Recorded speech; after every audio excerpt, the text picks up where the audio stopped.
What's up, nerds? Josh and Tyler here, and welcome to another episode of 30 and Nerdy Podcast. This week we are discussing the greatest spectacle in sports entertainment, WrestleMania. We'll talk about the history of WrestleMania as well as some tidbits that you might not have known. We will also let you know our thoughts about this past weekend's two-night event and hear from an actual wrestler, the Southern Psycho himself, Elliot Russell. Are you ready?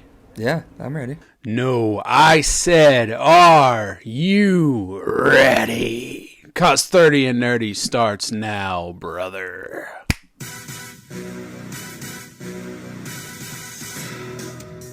It's time to get nerdy.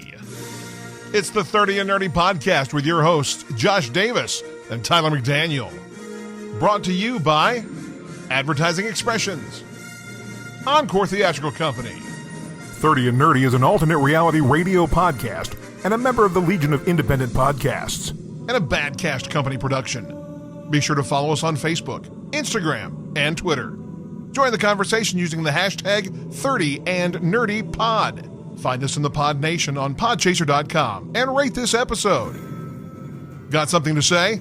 Let us know. Email us at 30andnerdypod@gmail.com. Cheers to you, nerds. And now your hosts, Josh Davis and Tyler McDaniel.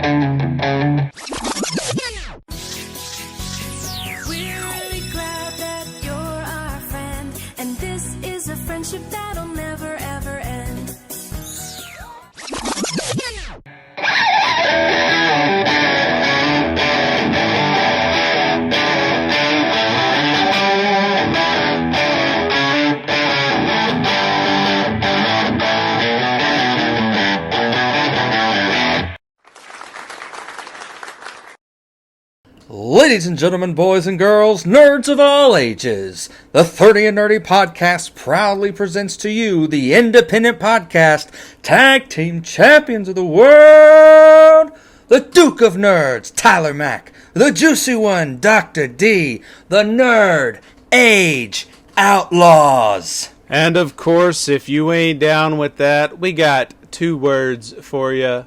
Be nerdy.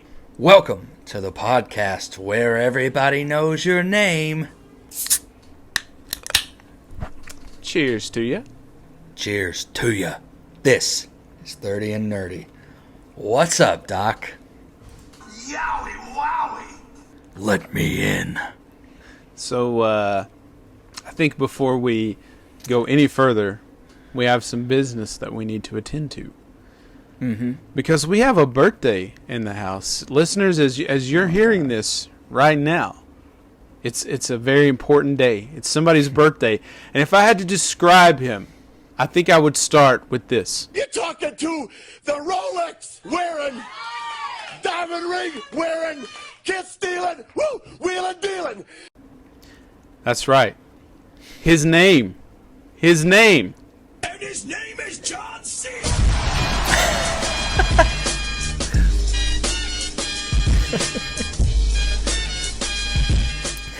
No, just kidding.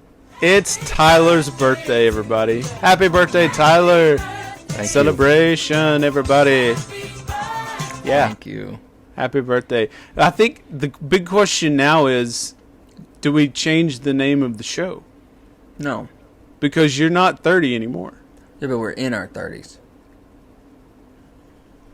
The only Yeah, thing we'll it's just- change the name of this is if we are still doing this when we're 40. Because 40 doesn't rhyme with it. So what's the name going to be? 40 and what? Nordy. All right, whatever you say, man. It could be, I don't know. No longer 30 and still nerdy. Hey, that's a lot longer, but it's accurate. It's accurate. So that's the plan. That's the one we're going to go with. And then maybe we'll abbreviate it. I've been telling people, like they're talking about at the house here all week, getting close. Mom will do things like, oh my gosh, when did you become 30? And I'm just like, yeah, it happens. She's like, 31 coming up, and I'm actually, due to COVID-19, I am postponing indefinitely turning 31. So, as long as the world's stopping for the pandemic, I am foregoing. I will just be 30 another year. I don't think that's how it works, because if I had had that option a year ago, I would have been like, pause, 29. Well, I mean, you hit that nail in the head so hard with a hammer until you finally turned 30. I could not continue to listen to that if that was the case. I'd be like, okay, we're changing the name of the show to just something else, so this joke has run its course. But I'm excited, man. I mean, 31's not that bad, especially these days. The longer people are living, 30's the new 20. So I'm just 21 all over again. And that's how I'm going to live this year. 21 all over again. Well, be careful with that. It's been good. It's been a great day. We've got, I will tell you, I'm going to flash forward into the future. I know we are recording on a Wednesday, but like he said, as you're listening, today is April 10th. I turned 31 today. And tonight, we are throwing a murder mystery party.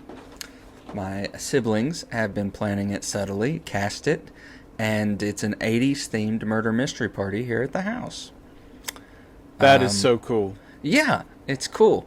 My character's a spoof off of Daniel's son from the Karate Kid. So, I'm excited. I get to wear my karate gi from when I used to take karate. I've been waiting for this moment for so long. Since I quit karate. I've been like, when am I going to ever wear this again? You never know. When people say you never know, kids, they mean it. You never know. And most likely, a day will pop up where you'll need it. I'm not saying become a hoarder, but I am saying think hard before you throw something away. But I'm excited. It's going to be a lot of fun, man. It's going to be a lot of fun. So we watched some wrestling this weekend. Mm-hmm. Wrestling, as they say here in these parts, here where we're from. So it was an interesting WrestleMania, to say the least. But we had a question sent in by our dear friend Logan, Logan the Rev, as he is known. And let's move on to, what are we officially calling this segment? Is this Rev's Riddles, Riddles with Rev? What is the deal? I think we should call it Rev's Riddles. All right, that's what we're going with. This is officially the segment, the new segment, Rev's Riddles. Riddle me this, riddle me this, riddle me this, riddle me that. All right, so this week, Logan, our dear friend, has posed this question upon us. We must both pick one main event superstar from the past 3 decades. One from each decade. The 90s, the 2000s, and the 2010s. We have to book a triple threat match at WrestleMania with our 3 picks and then decide who wins. Wow. Okay. Okay, I think I'm ready. Why don't you start? You go ahead. You go first. From the 80s? Or from the 90s? No. The 90s, the 2000s, and the 2010s. Were you not listening to me? Were you not listening? I tune you out when you get to moving. My 3. 90s HBK. 2000s Edge. Ooh. And Daniel Bryan. Wow. And that would be a good one. Shawn Michaels versus Edge versus Daniel Bryan. Yes, Shawn Michaels versus Edge versus Daniel Bryan. It's a dream match. Wow. And That's a good one. It is the main event of WrestleMania, triple threat. I have And who wins? Edge winning because he's the ultimate opportunist. He would look for that proper moment because you would eventually, most of the match you would have the faces, Shawn and DB, putting on a clinic with each other and continuing to constantly thwart Edge at his every opportunity until the very end. They're just both tired. Double spear, he pins Bryan. That's what I would happily watch that match and that WrestleMania. Mm-hmm. That's a good pick. Okay, but you know what? I think I can beat it. Okay. I think I can beat it. All right. So, my pick. I'm going to go 90s. I'm going to go with Hulk Hogan, the biggest superstar of the 80s and 90s. Hollywood Hulk Hogan. No, I'm going to go Hulkamania Hogan. Ooh, Hulk brother. Hogan. Yeah. Okay. The red and yellow, baby. For the 2000s, I'm going to take Stone Cold Steve Austin. Cold. Okay. Let me just give you a little Stone Cold. And for the 2010s, I'm going to go with John Cena, believe it or not. Okay, so the reason I'm going with this is because these three, they've never touched in the ring. Stone Cold and Hulk Hogan, they were never in the ring together. Wow. Steve Austin, John Cena, never in the ring. Obviously, Hulk Hogan, John Cena, never happened. This is the dream match. This is the biggest WrestleMania main event of all time. And the faces of their decades. Exactly. And for the winner, I'm going with the old rattlesnake, Stone Cold Smart. Steve Austin. Smart. I would watch that as well. What? I would watch that as well. That'd be good. So that was fun. Thank you, Logan, for the riddle, and I'm sure we'll get another interesting question sent in from Logan in the near future. Yeah, and if you all want to partake in that game, let us know. Who are your three main event Mania stars from each decade, and who's winning? Let us know. I would be interested to see what old Ken M at ODPH has got to say, what his three would be. Be very interested. Very interested. So, last week we had some fun, some jokes, some pranks. Last week was our April Fool's special, and we talked about the best pranksters of the Nerdiverse and celebrated the birthday of Fred and George Weasley. That was a lot of fun. Did you enjoy it, JD?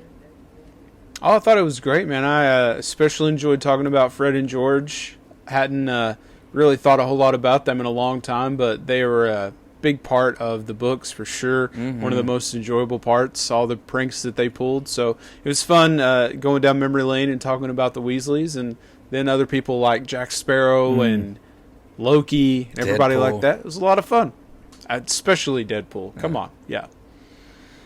He's actually a playable character in Fortnite now. Wow. Pretty interesting. Pretty fun.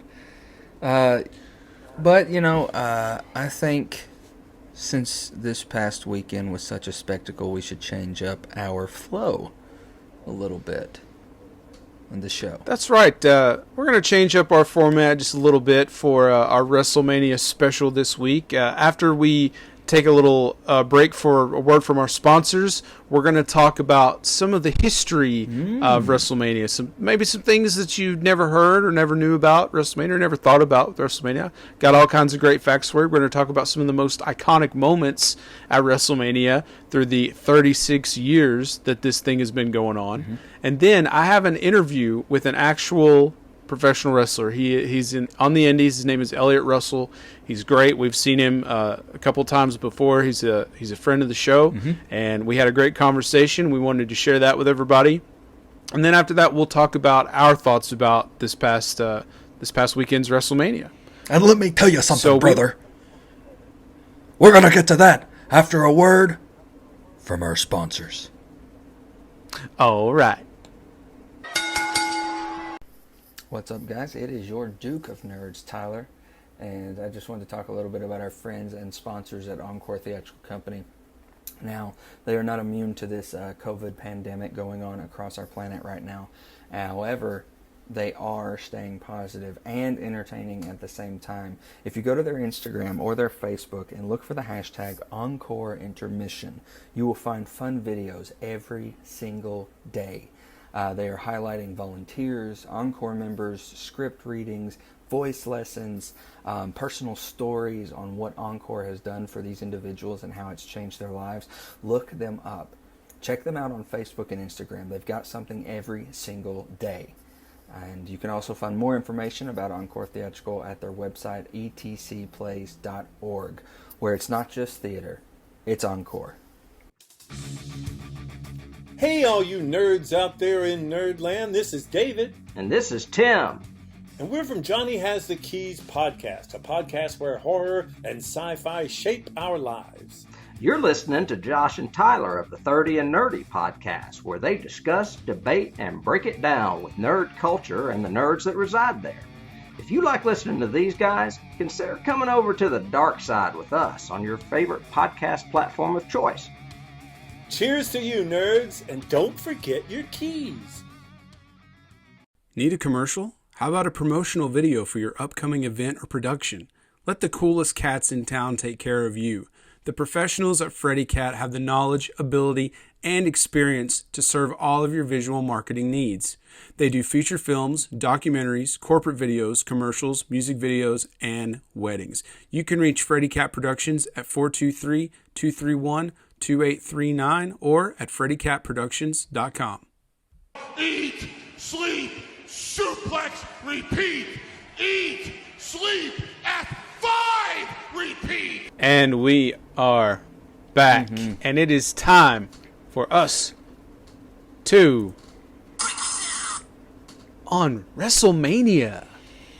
Throughout the last 36 years, man, it's not just WrestleMania anymore. There's so many names synonymous with that one day of the year. Names like That's true. the grandest stage of them all, the showcase of the immortals, the show of shows, the greatest spectacle of sports entertainment, the Super Bowl of sports entertainment, the granddaddy of them all. And normally at WrestleMania, it's this annual celebration that sees thousands of fans from all over the world converging to whatever city is hosting the show that year. And this year, of course, things were a bit different with the outbreak of the coronavirus and all that going on. The event was closed off to the public, and it was pre-taped at the WWE Performance Center in Orlando. And, of course, this is a big bummer for us, especially because we were going to be there this year. We had this whole weekend planned out. Of course, we understand this was definitely the right move, so we get it. And the rumor is that WrestleMania will be back in Tampa for WrestleMania 38, and if that is true, I'm sure that we will be there. Yeah. Normally when people buy tickets to the live event, it's because of, specific artists performing at a concert or anything like that. WrestleMania, though, often sells out before the card is even announced because the superstars aren't the draw. It's the spectacle. It's why people want to be there. That's definitely true, man. When we talk about going to WrestleMania, like we've been 3 times apiece, we were planning our 4th one this year, and it's like, let's just go to WrestleMania. We don't know who's going to be there. We don't know what's going to be going on. We just want to be there because you want to be able to say, like, oh, when that WrestleMania moment happened, I was there. Like, I was there when Seth Rollins cashed in Money in the Bank on Roman Reigns and Brock Lesnar at WrestleMania 31. I can say I was there. You and I, we were there when the Hardy Boys returned to the WWE at WrestleMania 33. That's the biggest pop that I have ever experienced, ever. Like, and we've seen The Rock before. We've seen all these big things happen live before. But that was, like, the biggest thing ever. I would say... So you want to be I would say that my moment that I lean on, like you're talking about, is Rick's last match. I was there. I was there at 24. Me and Logan were when the Sweet Chin heard around the world retired the Nature Boy himself. But you're right. It's all about those moments over names. And what was what was so special about that moment that when you go back and you replay it, and they show it all the time, is when Shawn looked at Rick and he said, "I'm sorry, I love you," because with that kick, he is ending the long, storied career of the Nature Boy Ric Flair. Sad. And, that the emotion in moments like that, that's why you want to be there. And that's what makes WrestleMania so special. It is truly the Super Bowl of sports entertainment, of wrestling. And there's just nothing like it. You just can't. When you walk in and you see it's a sea of people, that's what I compare it to. The first WrestleMania that I went to, the Georgia Dome, WrestleMania 27, I walk out and there's like 70-something thousand people. Never seen so many people in my life. Yeah. And when these big moments happen, the music hits and The Rock comes out or whatever happens, and people just come unglued and go crazy. Like when I was at WrestleMania in California, 31, during the Sting and Triple H match, the NWO came out, that music hit. That took me back to being 8, 9 years old. You had DX come out. When people just come unglued for those moments, you just feel the adrenaline and all that stuff. And that's what makes WrestleMania so much fun, so special. Absolutely. I mean, even the stars you interviewed today, like if you were to sit down at Edge and say, what got you dreaming, about it? And he'll tell you about, I was in Canada and I was at that WrestleMania where Hogan and Warrior fought. And they show pictures of like 13-year-old Edge in the audience, like we are. So, I mean, even down to the stars, even down to the crew, to the camera people, to, the people who pack up the ring, every one of them are in that for a reason and have their own memories of Mania, their Mania memories. I mean, could you imagine in the 90s or, being there when that first stunner happened, or Hogan and Rock facing off? I mean, just those memories is what keep us coming back, because like you said, we don't even know who's on the card. We just know a memory will be made. Exactly. That we get to talk about. As you can see, we are super fired up about WrestleMania, but before we get really in depth with the big iconic moments at WrestleMania, let's just go through a list of some interesting facts, some fun Q&A or some fun info here. So we'll just kind of go back and forth on these. All right, so first thing here, ring announcer Howard Finkel, he was around for the 80s and the 90s and everything. He is credited with coming up with the name WrestleMania. I did know that. Did you know that Vince McMahon bought what used to be called the WWF, which is now WWE, used to stand for World Wrestling Federation, from his father in the 80s. He wanted to go national with it, so he signed the best talent from all over the other territories. Now, Vince pictured the greatest wrestling show of all time that featured his WWF superstars and other household names from pop culture. This, of course, became WrestleMania. So, yeah, he pictured this big mashup of pop culture and wrestling, big celebrities and musicians and everything. And so because of that, every year at WrestleMania, you have those moments with whoever's hot at the time. So there's been dozens and dozens of celebrities who have been involved in some form or fashion with WrestleMania over the years, including Cyndi Lauper, Muhammad Ali, Mr. T, Snooki, we saw that one live, Andy Warhol, Danny DeVito, Liberace, Ray Charles, Aretha Franklin, Elvira, John Legend, Snoop Dogg, Mike Tyson, Floyd Mayweather, Pamela Anderson, and then most recently, Rob Gronkowski, which was did you see great. Sorry to interrupt. Did you see the most recent Masked Singer last week? Yeah, I've known about this for a long time, and I've wanted to say something about it, but I knew that you weren't caught up. We finished it this morning. Yeah. And I was like, oh my gosh, Gronk was the white tiger, and now he's the 24/7 champion. Like, this man's career. Some some of my coworkers watch The Masked Singer as well, and we talk about it at lunch sometimes. And they were predicting that the White Tiger was Rob Gronkowski, so they got that from day one, Peyton knew who it was, and I actually didn't believe it. I was like, nah. So, did you know WrestleMania was to be honest, it was a gamble for Vince. Yeah, he put everything that he had into that event. It was most people in the company. They felt, I would imagine they felt afraid that they was gambling everything. If WrestleMania wasn't a success, it would mean that pretty much the end of the company.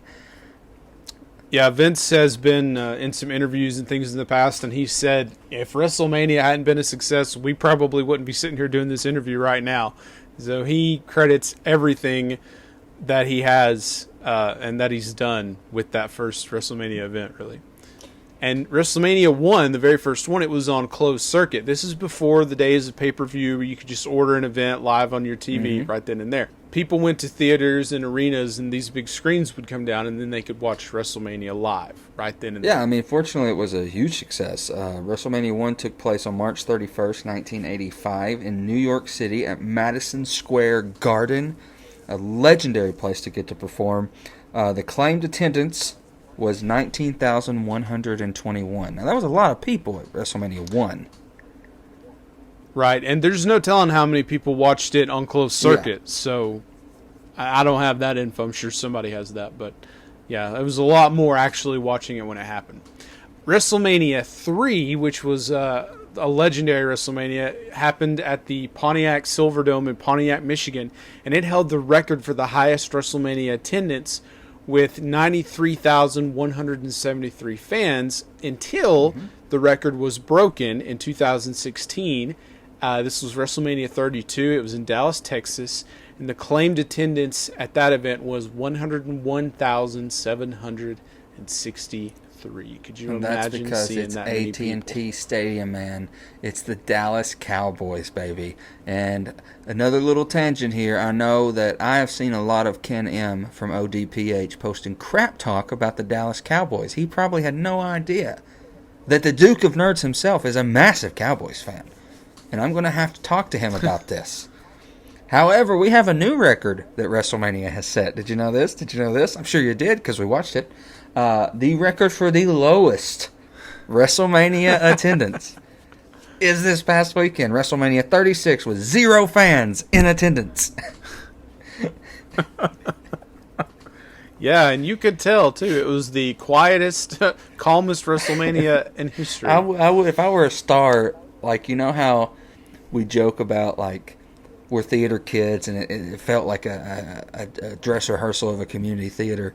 You know, the night before you open, nobody's in the audience, but you're having to put it full force. You're having to do it as if there's an audience at dress rehearsal. That's what every director tells you to do, correct? But with no audience, it's terrible, isn't it? I would find myself, like, being a jokester if I was in the ring, like looking at a chair going, "You shut up! Shut up! You shut your mouth!" Like, I would eventually go crazy not have an audience if I were them. Oh, so you mean you would play to the invisible audience like some of them actually did but anyway. I would be ahead of the joke. It would be a joke for me. It would be me making fun of it. John Cena actually did kind of do that, I noticed. Yeah. We'll get to that later. Moving on. WrestleMania 35. This marked the first time, just last year, that women were featured in the main event. And this was when we saw the triple threat match with Becky Lynch versus Charlotte Flair versus Ronda Rousey. Now, I would also have to go on record saying that was probably the longest WrestleMania ever. Oh, man. Yeah, that event, actually, Becky Lynch has talked about it and laughed about how actually her match was the day after. It was like after midnight. We were struggling to stay awake, and that sucks because we were looking forward to that. And very happy that the females got to main event because this storyline was fantastic, and we love Becky Lynch, and we love, we like Rousey, and you love Charlotte Flair. So I'm a big Charlotte Flair fan. I like Becky Lynch. I'm not much of a Ronda Rousey fan, to be honest with you. I just don't care for the UFC. Yeah, she's tough and she's fun to watch and everything, but I just am not a fan of her character in wrestling. Now, a fact I will say. This is. I'm going to state this fact because he's my man. Did you know that Undertaker, and I'm sure you know this, holds the record for most Mania wins, 25-2. The fun fact, though, the dead man has never successfully defended a title at WrestleMania. He was the challenger in both of his title matches. Now, I got to see Edge and Taker at WrestleMania 24 where he challenged, and that was during the storyline of, Vicky Guerrero and all that was managing Edge, and they were making out all the time, and she was the GM, and she barred the Hell's Gate triangle hold that he did because it was so deadly, and it was such a spectacle, man. I mean, he speared him probably 6 times, and he kept getting up, and I'm just sitting there, and Logan's beside me like, this is the year it ends. This is the year it ends. My boy Edge is going to end the streak, and I'm just like, dude, nobody's going to end the streak. Well, flash forward. Yeah, not so much, really. Yeah. Some other impressive records, besides Undertaker's WrestleMania streak, would be the Big Boss Man. He went 5-1 at WrestleMania, the late, great Big Boss Man. Hulk Hogan, he had a record of 8 wins, 3 losses, and 1 tie. Owen Hart has a record of 5-2-1. Seth Rollins, 6-2. He had his most recent loss at this past WrestleMania to Kevin Owens. And before that, he had a loss at WrestleMania 31 against Randy Orton. However, that same night, he cashed in Money in the Bank and won. And then, of course, Stone Cold Steve Austin with a record of 5 wins and 2 losses. A little fun fact about the Hulkster, brother. He has had more main event appearances at 8 at WrestleMania. Now, we have made the underlying, complaint and joke that Cena has been in our face and always main eventing, whether it's a title or not. But Hogan beats him. I think that's pretty crazy. Okay, so we have been, like we've mentioned many times here, we've been to a lot of WrestleManias. But even if we're not there live, we normally get together. We have a lot of food. We have traditions. WrestleMania it's a big weekend for us every year. And I tried to make this year, even though it was different, we did get to have our big WrestleMania party and all that stuff. I still tried to, make it feel like a big deal. I put out all the wrestling pops and set out all my food and my snacks in front of the pops and took pictures of that. I changed up the man cave a little bit and got myself in like WrestleMania mode. Put on a wrestling shirt. But all this is because we have traditions. There are WrestleMania traditions that you look forward to every single year. Another example of that would be the Hall of Fame. Every year you look forward to who's going into the Hall of Fame. The Hall of Fame, of course, is where they recognize all the great legends of the WWE. A lot of the most iconic household names that you can think of, Hulk Hogan, Andre the Giant, Macho Man Randy Savage, they're all rightfully in the Hall of Fame. And every year they have this big event, and you can watch. They come out, they give speeches, people induct them.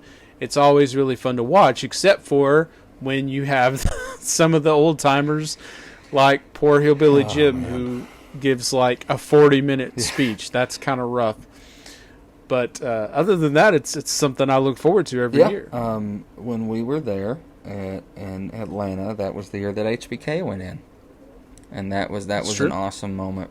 As a massive HBK fan, I don't know if we've ever talked about it, but my 2 always vying for the top 1 my entire life, childhood to now, is HBK and Undertaker. I mean, getting to see him get his ring that night and come out when they do the Hall of Fame induction again, when they say the class of, and they all come out. It was awesome. Another thing we kind of look forward to traditionally is WrestleMania Access. It's almost like a Comic-Con. It's like all weekend long, and there's stuff going on constantly, and interviews and panels and wrestling matches. Like used to, that's where you saw a lot of NXT stuff happening. That's where you saw a lot of FCW before it was NXT. They have a thing set up where you can do your own wrestling Mm-hmm. entrance. Like you can walk down the ramp and they play music for you. It's a place where people can meet some superstars, and they get footage of that and play it all throughout the year of the superstars meeting the fans.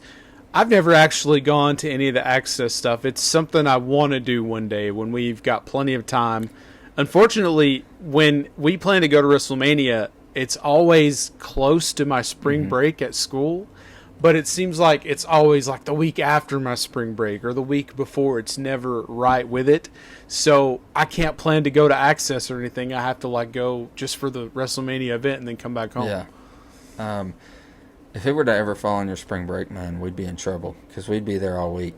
And we might not come home. That's true. I think what I look forward to the most about WrestleMania every year is that's always when we talked about those moments, those iconic moments, like big surprises, like when we saw the Hardy Boys come back at WrestleMania 33. Those surprises are like, I sit there and just wait, who's going to show up?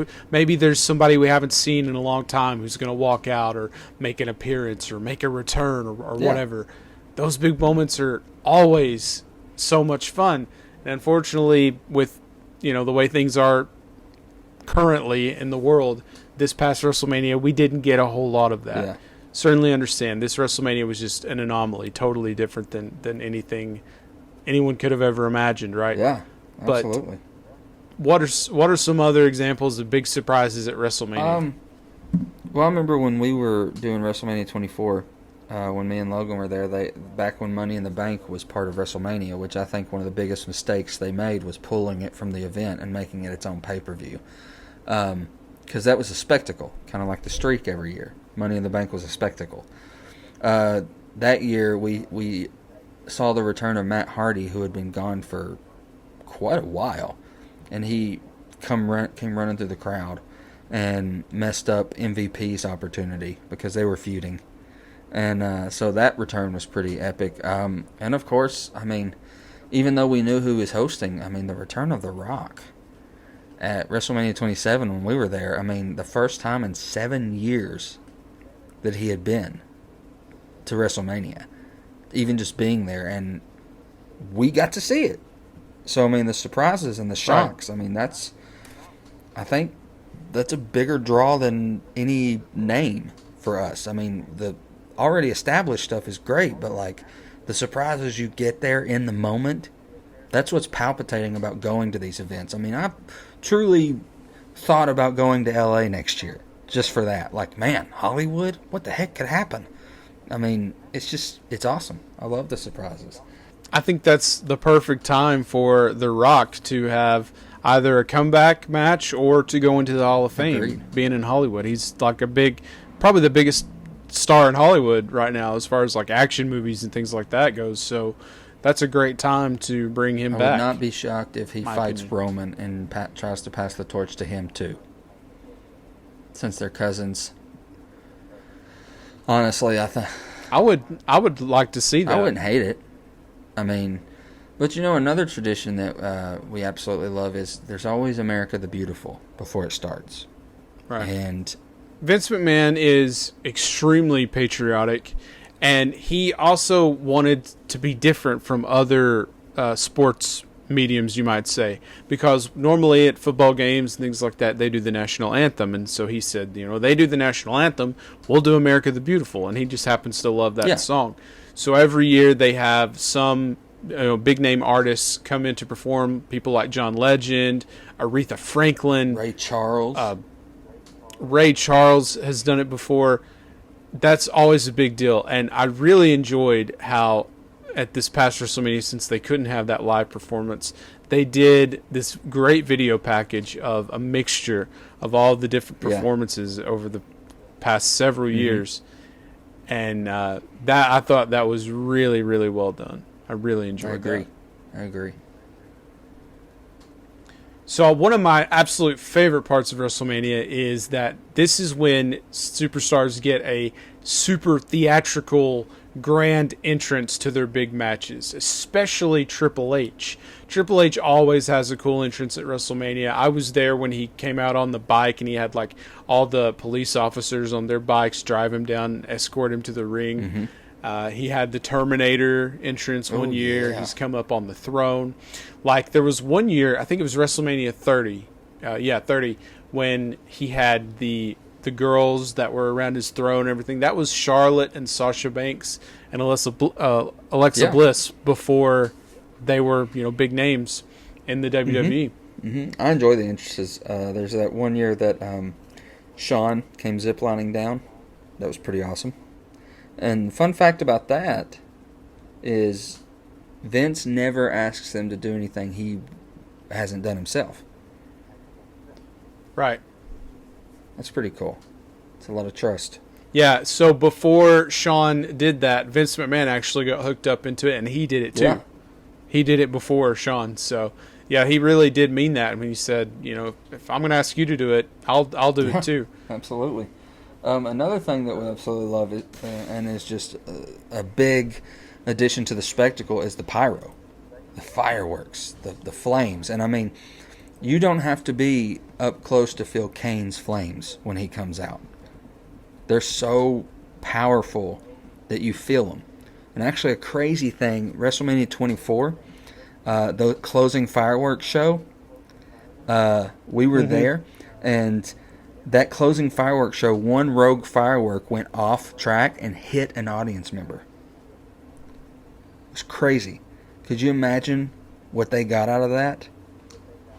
Oh, tickets for life. I mean, that's what I would want. I'd be like, you know what? You set me up for tickets for life. I won't say a negative thing about you. Give me a season pass, and we'll drop the for whole the price of on the house.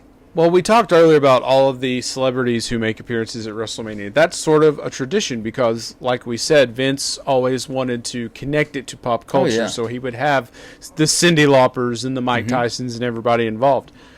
So you can expect that type of thing. We talked about America the Beautiful when Aretha Franklin played. I think Little Richard's done it before.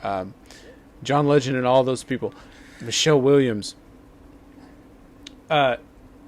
We were so fortunate to get to see Pitbull. And I think was Machine Gun Kelly there too? He was. And like one of Bob Marley's sons, one of the Marleys. Like literally a concert broke out, like a 25-minute concert. We were like, "What the heck is going on? Like, did we just change? What does this have to do with wrestling? Is this like intermission or something? I mean, they haven't really done that in the past couple of years. I want to say that Pitbull was the last time I remember seeing something like that. But it's kind of different when they have a band there to play somebody to the ring. I wouldn't mind that as much. Like, when Bray Wyatt. Who was it? Bray Wyatt did a live version of this song. And Motorhead played Triple H to the ring and stuff like that. Like, that's great. But just doing a concert out of nowhere, not so much for me. And I'm sure some people love that. Like, I got a free 20-minute concert from Pitbull and Machine Gun Kelly. Not a lot of people can say that, but I mean, it just, being a huge wrestling fan, I don't really go for that. So we've talked a lot about these big moments at WrestleMania. So let's talk about some iconic moments that, like, when you think WrestleMania, these are the clips that you see in the video packages. Maybe some of our favorite WrestleMania moments. So I'll start. When I think about iconic WrestleMania moments, the first thing that comes to mind is WrestleMania 3, Hulk Hogan versus Andre the Giant. This is when the legendary irresistible force meeting the immovable object quote comes from that. And this was the iconic match where Hulk Hogan body slammed Andre the Giant. In that match, like, he tried to do it 2 or 3 different times and he couldn't quite do it, and Andre would fall on top of him. And then he finally got that body slam right at the end of the match and did the leg drop, and he won, and the place went wild. And it's a fun story about that match, actually. Andre was a notorious prankster. He would just pull jokes on people all the time, or like he would lay somebody out in the ring and he would sit on them and he would just fart on them, like these long, drawn out farts. Like you should hear Jake the Snake Roberts talking about it. So, but he liked to play jokes, and a lot of times when there's a match, a big match like this, especially, the whole world is watching, the wrestlers get together and they talk about what they want to do. And they plan it out a little bit. And Hulk Hogan had no idea what was going to happen. He didn't know if Andre was going to cooperate with him in the ring, because Andre was a legit giant. He could do whatever he wanted, and there was nothing that Hogan could do about it. And so he was in the dark the whole time until they actually got in the ring, and Andre called for it and said, "Oh, body slam," and everything worked out. So I enjoy that story about Andre. Yeah, one of the moments that I talk about is by all means not one of my favorite moments. It's probably the quietest I have ever been at a WrestleMania. I remember. Yeah, it's not a favorite moment, not a moment we think of fondly, but it is iconic. I remember nonetheless. we were at your apartment on Morningside when you used to live up the street from me, and Lesnar taking the streak from Undertaker, being WrestleMania 30, 21-1.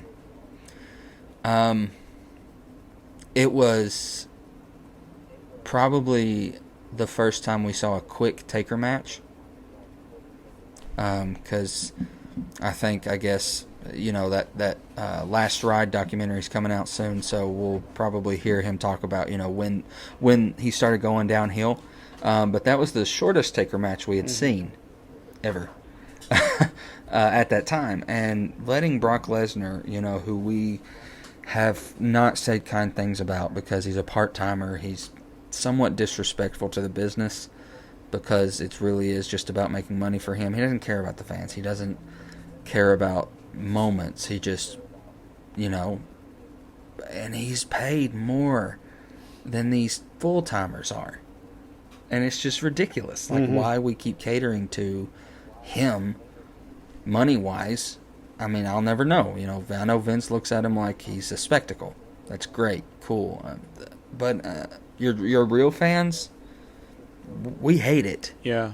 And we're done. He's in Vince's eyes, Brock Lesnar is this big attraction that everybody wants to see. And I will admit, up until recently, I would sort of low-key be excited about seeing the Brock Lesnar match. Yeah. But the past, couple years, it's the same thing over and over again. Let's do 3 or 4 finishers to Brock Lesnar and pin him, and then that's it. That's all you got to do. They've lost, and he doesn't really wrestle anymore anyway. He throws guys around, He destroys a few them. dozen times and throws them into the corner, and that's it. What more can we see from Brock Lesnar? Yeah. We saw Seth Rollins beat him like 2 or 3 times. We've seen Drew McIntyre beat him now. What's left? Why does he need to be there? Yeah, I agree. So that's how I feel about Brock Lesnar. So here's a really, for different reasons, iconic moment. This is WrestleMania 22. We have Umaga versus Bobby Lashley in the Battle of the Billionaires. And that's not because Umaga or Bobby Lashley are billionaires or were billionaires. It's because they were the chosen champions of one Donald Trump and Vince McMahon himself. They are actually very good friends, and Donald Trump was involved in storylines in WWE for a while, and this was a loser loses their hair match. So, of course, Trump won and got to shave Vince's head. And what's really interesting about this whole deal is that Stone Cold Steve Austin is the only wrestler, the only person in history, and probably this will be a once in a lifetime thing here, is the only person who can say that he has put a Stone Cold Stunner on a president of the United States, because Stone Cold Steve Austin gave Donald Trump, of course he wasn't the president at the time, a Stone Cold Stunner. So another massive iconic moment is Shawn Michaels and Razor Ramon, the bad guy, who we know as Scott Hall from the NWO, and that Intercontinental ladder match. You see it in playbacks all the time, where Shawn is coming off the top of the ladder, full crossbody onto Razor Ramon. That is part of a Mania montage every single year. I believe that is the first ladder match in WWE. From what I have heard, Bret Hart did ladder matches in Stampede Wrestling in Canada, and he brought that idea into the WWF. And then, of course, Shawn Michaels, who's not his favorite person, and Razor Ramon, also not his favorite person, they ended up doing that match and making it famous. So Bret was, needless to say, not very happy about that.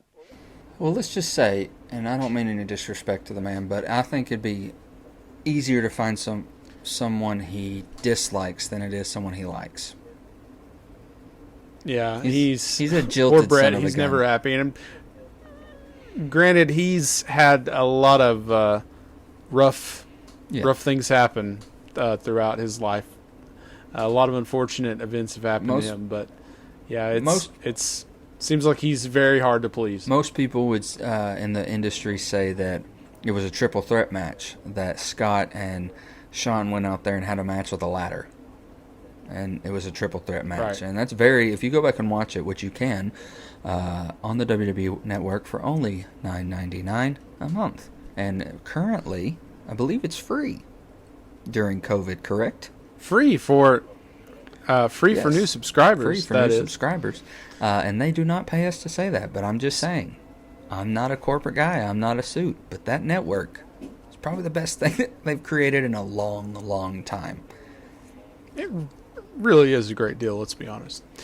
So speaking of ladder matches, probably a clip that is shown even more often than Shawn Michaels and Razor Ramon, it's the Edge and Christian versus the Dudley Boys versus the Hardy Boys match at WrestleMania 17.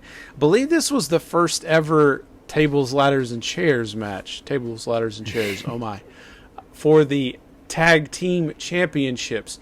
And this match was brutal. These guys did things that you had never seen before. Like Jeff Hardy, they had the ladder set up on the entranceway. He had Bubba Dudley on the table, and he did the swanton off the ladder, but he just sort of clipped Bubba Ray just enough to break the table, but landed right on his behind. And I'm pretty sure broke his coccyx. If he didn't, he had to come close. And then even better was when Jeff Hardy was holding on to the belts and hanging up in the air, and Edge jumps off the ladder and spears him. I don't know how high up in the air it was, but hanging off the belts down to the mat. Brutal bump. Shown every single year. Iconic moment, for sure. I mean, they were the first of that match. They are obviously they're not the last. TLC for a while was its own pay-per-view, and there's still you're never going to get that again. Now, think about that. You'll never get that again because of regulations that they have now, and for a good reason. I mean, safety is number one priority, but that goes back to those moments we were talking about, never before seen again moments that happen at Mania. And that's one I wish we could say we were at. Gosh. How about, and I feel like I don't want people to think that I only talk about Shawn and Undertaker, but these are two performers who are pretty synonymous with WrestleMania. I mean, Shawn's nickname is Mr. WrestleMania. So, their match at 25 was light versus dark, basically. Heaven versus hell. That was the one when on their entrances, the Undertaker came up from the floor, and Shawn had this big like platform that went way up in the air, and he wore like a white attire. They had a light shine down like he was coming down from the heavens. So they really played up that light versus the dark sort of theme in that match. And a lot of people say, I've heard a lot of wrestlers like Chris Jericho just did a whole podcast about it, that it's like their favorite match, one of the greatest matches of all time. And I would agree. I would completely agree. I mean, their first outing together, obviously they went on to do it again. He retired Shawn, rightfully so, because if it's not going to be Triple H retiring Shawn, it has to be The Undertaker. That initial WrestleMania 25 light versus dark will always stand in your mind as a match. It's become another addition to montages played when WrestleMania is happening. It shows Shawn tombstoning Taker and mimicking his pin thing that Taker kicks out of every year now. It's become part of the montage, and that's when you can say that you've arrived as a Mania moment, is if you're part of the montage. So I would have to say that definitely belongs up there. When we were kids, one of the greatest rivalries that went on was Stone Cold Steve Austin versus The Rock. And they had a trilogy of matches. These were at WrestleMania 15, 17, and 19. And they were all great matches. I can't remember which one. I want to say it was 15, where they had the My Way music video thing, the package they did for the match. That was one of the greatest video packages ever done by the WWE. I think 17 was the one where at the end Stone Cold turned heel, like he joined up with Vince McMahon, and that didn't really work out. That was not good. And then 19 was Stone Cold's last match. That was his retirement match, and they didn't talk about that beforehand. It wasn't a retirement match actually, but it literally was his last match. So those three matches, one of the greatest WrestleMania rivalries, I would say, in the history of WrestleMania. That's just me. I would say probably, if not the one of the top three greatest rivalries in the business. I mean, people these days would talk about Cena-Orton being a great rivalry. Rock Austin, man, I think it's up there, if not number 2 greatest rivalry. Especially for our generation. Oh, absolutely. Another thing The Rock was a part of was WrestleMania 18, another iconic moment, the stare down of a generation. Rock and Hulk This Hogan. is like Hollywood versus Hollywood. You know, Hollywood, Hulk Hogan, he was part of the NWO again at this point. The Rock, he was Hollywood, becoming a big movie star. And what's really interesting about this match is that Hogan goes into this match as the bad guy, as the heel, and The Rock is the babyface. But Hulk Hogan, or Hollywood Hogan, ended up getting so much momentum, and the crowd ended up turning on The Rock, and they started cheering for Hogan. So they did like a sort of a change there where The Rock becomes the heel and Hogan becomes the babyface. And then after the match, the NWO comes out and they sort of turn on Hogan, which cements the idea that Hogan's a good guy now. But that is a great match. I know a lot of people say that's their favorite WrestleMania match. Well, and it's part of the new Montage Mania packet where it's just them standing in the ring before the bell has rung, and they're just standing there looking. They look at the audience each end. They just bask in it and take it in. Another moment where I was like, gosh, I wish I was there. One of the more recent iconic WrestleMania moments happened at WrestleMania 30 just 6 years ago. This is when Daniel Bryan, it was right in the middle of the Yes movement. Daniel Bryan was a huge star. He was the underdog. He was trying so hard to get involved in WrestleMania. Everybody wanted him to win the Royal Rumble. It didn't work out. It was Batista, I believe, that year. And the fans were just crazy about this. I'm sure WWE got all sorts of really hateful tweets and emails and all those things because people were so upset. They just desperately wanted Daniel Bryan to be the big hero at WrestleMania. And then, of course, everything worked out the way it was supposed to, and he was involved. It was a triple threat, Daniel Bryan versus Randy Orton versus Batista. And in order to get in that match, earlier in the night, he had to beat Triple H, which he also did. Yep. So you remember at the end of the night, he wins the title. He's holding the belts above his head and doing the yes chant. There's graffiti and everything. Big celebration. All the crowd doing the yes chant. Definitely an iconic moment. Oh, yeah, absolutely. And I think that was, The Rock personifies himself as the people's champ. And I think the yes movement was a literal movement of he's who we choose. Not you. Daniel Bryan is who we choose. Doesn't matter who you have win the Rumble. It doesn't matter, it doesn't matter what your storyline is. Daniel Bryan is who we, as people, as your fans, as your audience, as the people on Twitter, we chose Daniel to be our face of our fandom at that time. And I think if the fans did not get behind Bryan the way that we did, that moment probably wouldn't have happened. Because, Vince is typically known for not loving those type of wrestlers, So what are some other things that we haven't mentioned here that are some of your favorite WrestleMania moments? I talked about it earlier. HBK and Flair. Definitely. Guerrero, Eddie winning the title off of Brock. That one will always be cemented into my mind because, as every wrestling fan knows, Eddie's gone. Eddie passed away a few years ago. And, not even a few anymore. That's crazy how time goes by. It's like 2005 or 2006. But yeah, anything HBK are always cemented moments of WrestleMania when you ask me. What about you?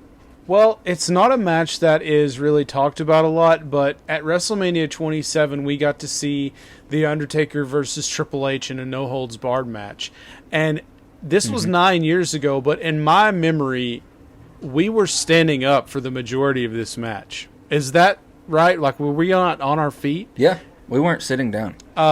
I thought that was... This was a brutal That match. was the most exciting match that I'd ever seen live. So I always think back to that being my favorite part of that WrestleMania experience. Getting to see Seth Rollins cash in, being a part of that was a great moment that I'll always remember. I've already talked about it 2 or 3 times already just on this episode today. But seeing the Hardy Boys come back, you see the clips when you watch something on the WWE Network at that moment, and you see the guys in the audience, the grown men, like jumping up and down and hugging each other and so excited. That was us, folks. Like that was literally us. Like we were all the way up at the top, like in the nosebleed. So we weren't on the camera, but we were jumping up and down and screaming. We definitely had a bro hug there. That was one of my all-time favorite wrestling moments that I had experienced in person.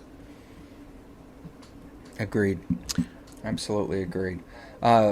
Speaking of great moments, we also, our guest, we have gotten to see him wrestle a couple times. And he is absolutely fantastic. If he's not on our TVs in a few short years, you can ask me and I will honestly tell you that's crap. Because Elliot's great. Elliot's fantastic. He's the Southern Psycho. You can catch him on Innovate Wrestling. Him and his tag team partner Sigmund are part of the Heat Seekers. We got to see the Heat Seekers face off against some legends. Ain't that right? Yeah, the Rock and Roll Express. It was Robert Gibson and Ricky Morton. And when we saw this match, the Heat Seekers, our friend Elliot and his tag team partner Sigmund, they were managed by someone that I'm a huge fan of, Jim Cornette. He was their manager, of course.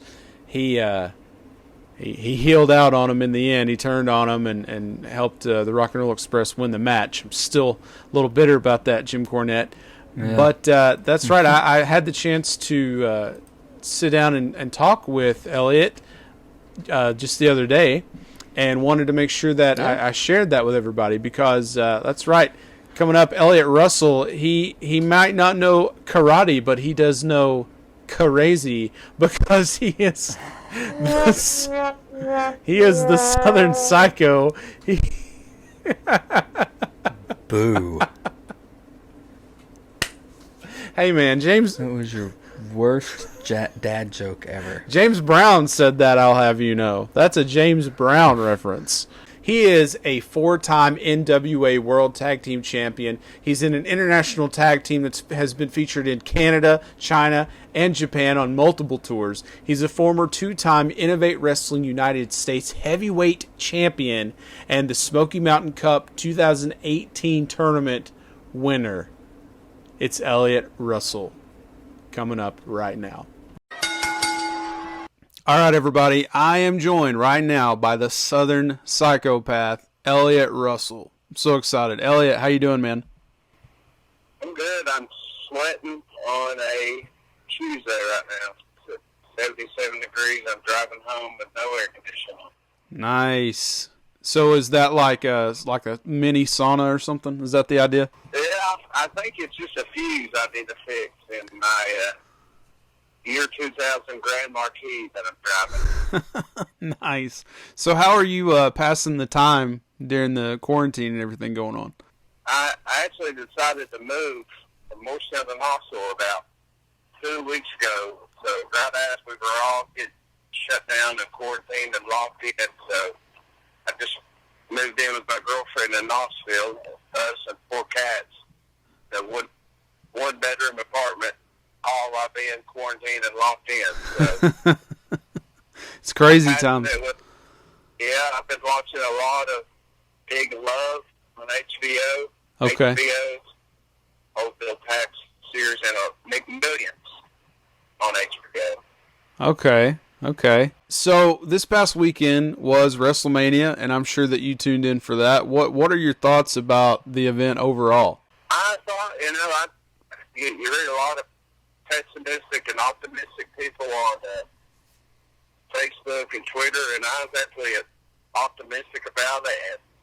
I thought it was pretty cool. A lot of these sports right now, I think most sports or all sports are kind of on the back burner and taking a time out. But right. WWE and I guess AEW and UFC, those are the 3 things that are weekly doing airing sports and wrestling matches and fights. So WrestleMania is always the big thing. I remember growing up renting WrestleMania tapes, and then eventually my parents started ordering me the pay-per-views of WrestleMania every year.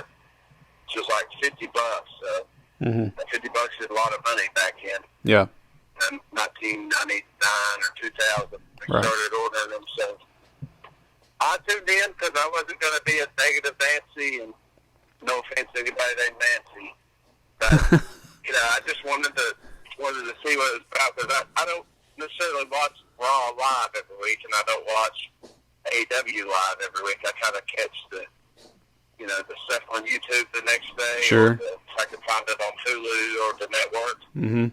And I hadn't really watched any Empty Arena WWE recent stuff, so I thought it was good. All the matches were good. I thought they started with the tag team. Alexa Bliss and Nikki Cross, yeah, and Asuka and Kairi Sane. That was good. At one point in time, Asuka was the. I'm going to go off on thing on Asuka here in a second about us being from Morristown, but Asuka was like the best, like all-around wrestler, which such promo-wise, like in-ring wrestler for like a year straight.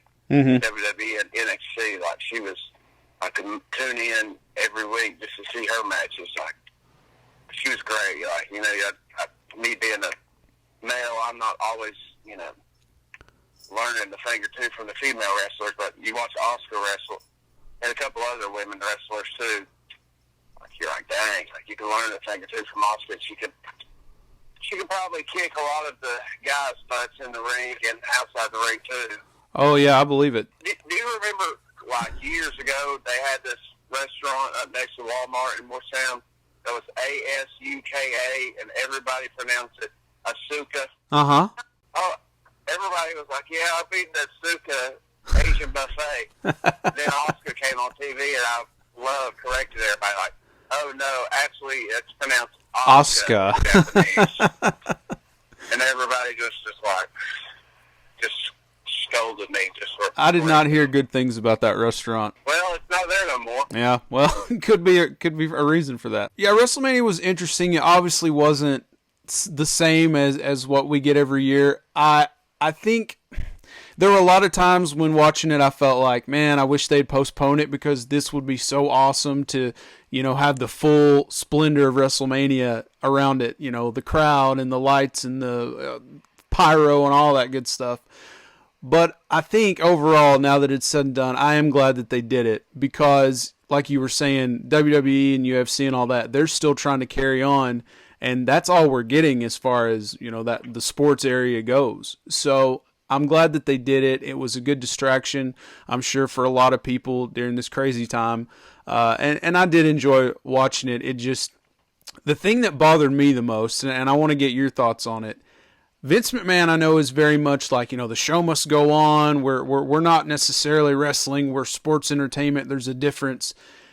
But when they walk out and there's no audience, and we all know there's no audience, but they still do the same, like the poses up on the turnbuckle and holding up their arms and playing to a crowd that's not there. And my thought was, I would like this a lot more if they would just talk to the camera, talk to me, because I am the only audience that they have. And when they did those things, it took me out of the moment. How do you feel about it? I actually was listening to Eric Bischoff's podcast this morning, and he was talking about that same thing. He was talking about the opening match being the women's match, the women's tag team title match, and he was saying how that kind of took him out of it. Everybody knows who Eric Bischoff is. Sure. In the wrestling community, he's a huge executive, WCW for many years. In on the WWE, so I was listening to his insight yesterday and this morning.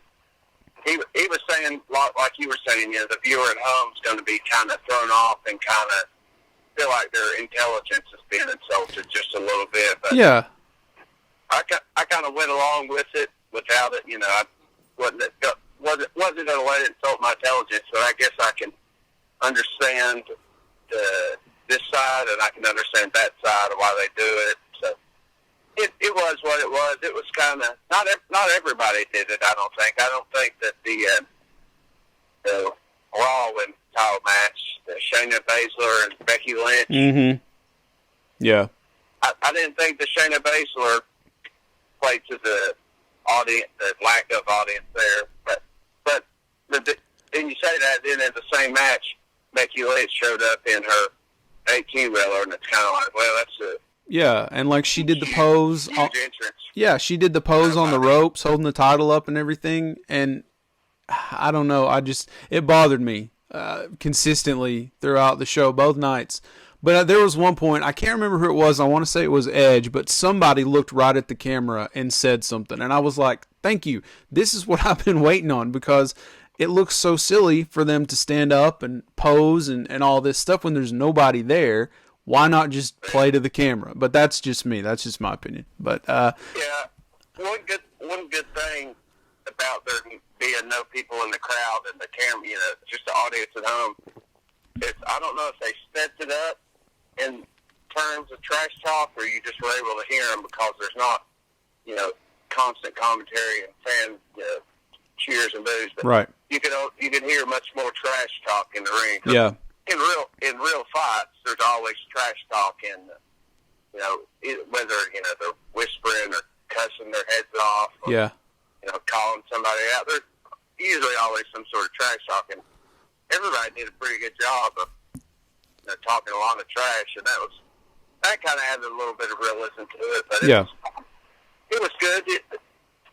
You'll probably bring this up, so I'll just bring it up now. But the thing I was looking forward to the most was definitely the AJ Styles Undertaker thing, and it just satisfied. It was like everything you would want. Being a scary movie fan that I am, and I remember doing chores on Wednesday mornings and Wednesday afternoons and stuff during summertime just so we can order the TNA Wednesday night pay-per-views for $10, only because I remember seeing AJ Styles one time and being like, this guy's going to be, he's currently amazing, but he's going to end up being amazing for like many, many, many years to come. I think I was only 12 at the time, 12 or 13. This is 2002, 2003. And of course, you grow up loving The Undertaker, so these guys are finally going to do something, and then you hear it's a boneyard match, so you're kind of like, this is either going to be really good or really dumb, and I think it was really, really good. And I think that people go into just about any Undertaker match in the past 4 or 5 years or so with that mentality anyway. Like, it's going to be really good or it's going to be really sad because he's just not the same anymore.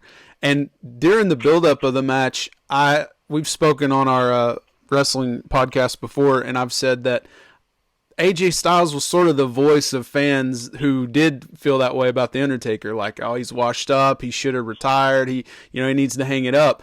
And he calling him by his real name and all that. So I was really looking forward to it as well. And I got to say, like, from what I've seen, most people were very high on the Boneyard match. They really dug it. And I think that for what it was really good.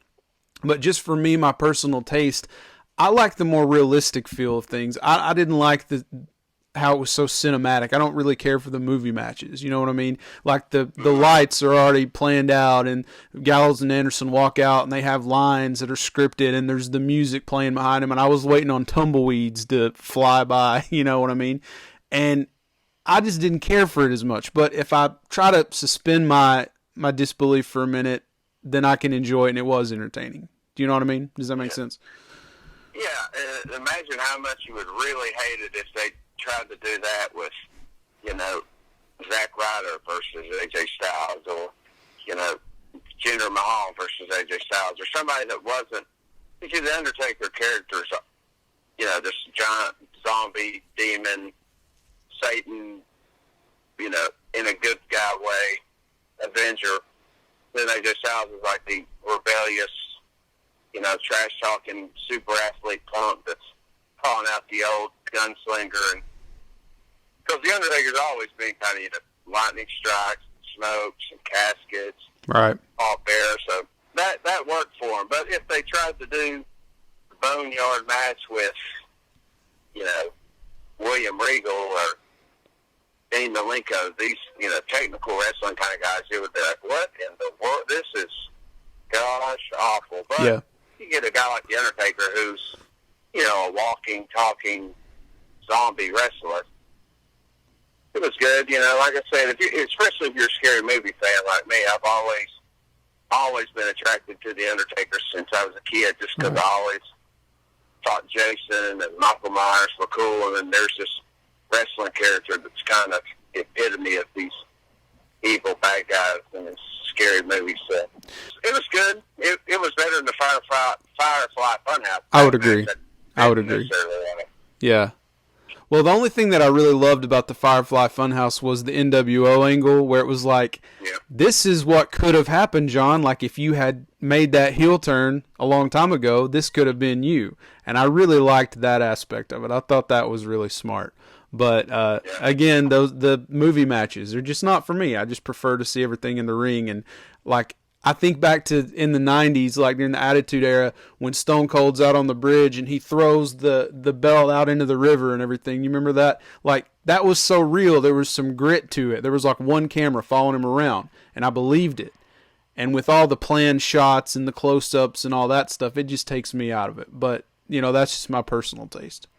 Yeah, it was funny you're talking about the Stone Cold bridge thing, because of course I remember that. I think I just started watching when that happened, but sometime this weekend I was going back and watching Stone Cold clips, and I watched the clip where Kurt Angle had him hog-tied and blindfolded on the bridge, but he just pushed him back into a little baby swimming pool instead of throwing him off the bridge.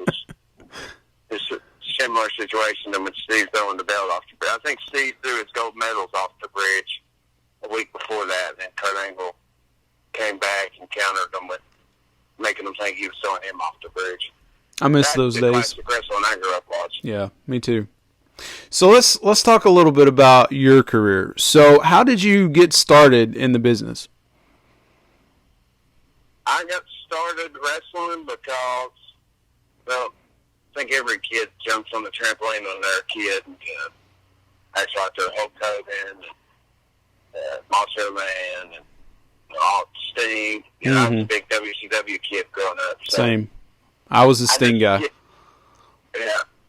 So just jumped on the trampoline and wrestled my brother and wrestled my neighbors and my cousins and my friends. And I never stopped watching wrestling, even when it was like, the Stone Cold and The Rock era was over with, and it was not the coolest thing in the world. Some kids grow up and start getting into girls and, going to parties and stuff. And of course I like girls, and, I would go out to parties and stuff, but I would always be that strange kind of guy. It's kind of funny, like, if I'm partying at my friend's house, and of course she's my friend, I wouldn't be like, okay, where's the remote to the TV? Friday night, I'd turn on SmackDown. Then people would kind of, tune in and watch it a little bit. Like, I heard does The Rock on this episode? No, he don't wrestle no more. But there's this, new guy named Edge, or Edge wasn't new. This about poor Randy Orton or Batista. Watch this giant Batista, or Triple H is still wrestling. Undertaker's still on here, and Chris Jericho. Kind of the 2005, 2006 era.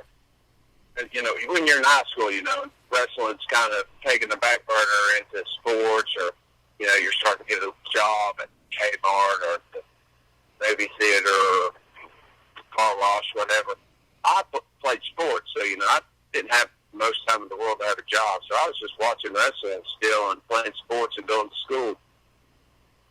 Then when you graduate high school, you're kind of like, well, now what do I do? So I went to Walter State, and it was literally like 2 weeks after I graduated from Walter State during the summertime. This guy, I was working at a gas station. He came by the gas station and was like, yeah, I'm training to be a wrestler. I was like, oh, where are you training to be a wrestler at? Like, Rutledge. And if you know anything about Rutledge, Tennessee, you know that's not like a lavish wrestling training center. Nothing against Rutledge, Tennessee. It's just, very farm, rural kind of town. So, Yeah. So I went and met the guy that was training the wrestle inside of this kind of borderline barn, tiny warehouse. It was my current tag team partner, his name's Matt Sigmund. He was training this guy to be a wrestler, so I paid, I can't even remember what money I paid. Set the ring up and then get in there. You got to learn to fall down. They call it bump. You got to learn how to bump. You just bump 50, it had to be 50 times the first day, and then you kind of hit the ropes a little bit. And, the ropes are going to bruise your side because your skin and body's not used to hitting the a wire with a piece of garden hose basically wrapped around it. And then you learn to lock up. I think that's literally the only thing I did the first 2 days I went to a wrestling school. I had to be paying, I'd say maybe $40 a day. Wow. To literally just fall down on my back, roll forward, walk into the ropes. I'm not even running, across the ring of the ropes. You're just kind of walk to one side, bounce off of it, stop in the middle, and do like 100 squats, 100 push-ups, 100 jumping jacks, and then lock up, collar and elbow, lock up. And I think that was all I did for like the first week or 2 weeks. What was it? What was it like when you took that first bump? What was going through your mind? I was already standing in the ring, and I actually think the first time I ever bumped and trained, somebody forgot to pack the canvas. The wood and the mat, the wrestling mats. Yeah. We had duct taped them, the mats together, but there was no canvas. So it was a stinky, old, nasty ring. But, you know, I knew I knew that the wrestling ring had some gift. But that first bump, you know, you need to tuck your chin, and it's a reality check, especially if you haven't played sports. You know, I played football throughout school, but I had probably been tackled or tackled somebody in 3 years at this point. So that first bump you take, you know, they say it's like being in a car crash. Knock on wood, I haven't been in a bad car crash, but just a whiplash and just shocks your whole body. I'll tell you this, after that first day, I went to the gym because my gym at the time had a hot tub, and I sat in the hot tub there for about 30 minutes, then went and took a cold shower at the gym, then went back to the hot tub for probably 10 minutes, got out, took another cold shower, dried off, then went home and just took a couple ibuprofen and laid down. You know, you're excited. Yeah. But once that excitement wears off on the car ride back home, you start realizing how bad your neck, shoulders, the back is hurting. Your teeth hurt too, like your jaw and teeth hurt from gritting your teeth and just taking that first bump. It's just. Well, I got to tell you, I've bumped before a couple times, just playing around. I had a friend in college who her dad ran a little promotion in Johnson City, and they let me get in the ring for a little bit, and they gave me a few chops, and you know we messed around a little bit, but I just kind of took it upon myself to just kind of fall back. You know, I thought I knew how to do it. I'd been watching wrestling since I was 8 years old, and it was not what I expected at all. And I kind of laid there for a minute, and it knocked the wind out of me, and I was like, man, I cannot believe that people take bumps like off the turnbuckles and all this crazy impact that they have when they hit that mat, and then they just get right back up. And there I'm laying there for like a minute like, dang, this is not what I thought it would be. So anytime I hear anybody, you know, give the old, oh, wrestling, it's, you know, fake or whatever, I'm like, hey, man, you ever been in that ring before? Have you ever taken one of those bumps? You know, because you don't know until you actually feel it. I always remind, like, I have to tell, you have to be some sort of weird, freakish person to be a wrestler. But anytime anybody ever gives me the old, you know, fake stuff or something like that, I try to be nice to them, but then they press the situation. I kind of be like, I want you to try hard at something, and then I want you to drive in your crappy car 5 hours to go attempt to do something. Do it, get beat up, paid $5 or $10, and then drive back all alone without having a smartphone. You got to remember, when I started wrestling, I had a NV, you know, flip phone still, basically. I can't imagine what it was like back in the day without having phones or CD players in your car. And then driving back, just feeling so defeated, and like you got the crap kicked out of it, and you're like, this, you know, of course it's going to be worth it at the time, but you have to pay so many dues. And that's the real part of it, is the mental, you know, the dues you have to pay, and plus the beatings you have to take, the swelled up. You know, you're going to get hit. It's not that way, they always say. So I don't ever get too upset when people give me the old fake excuse or something like that, because they probably got a bunch of other stuff in their life that is just as ludicrous as wrestling. They just don't even know it. So that's a good point. I just shake my head and laugh and say, well, like, I'm not going to be one to pick out your faults. So it is what it is. It's the best way to put it. So how long have you been wrestling now? I think I started in 2000. I think I started in summer of 2012, so I would have been 21. So right at 8 years. And I know that your finisher, at least one of your finishers, is the spear. So what led you to pick the spear as a finish? Well, the spear is actually sort of a backup finish that I use. A lot of times I use just a running power slam, sort of like British Bulldog and Braun Strowman. Okay. Yeah, the running power slam used to be a big finisher back in the day. But I think the last time you saw me wrestle was in Morristown at the Tally Ward. Yeah.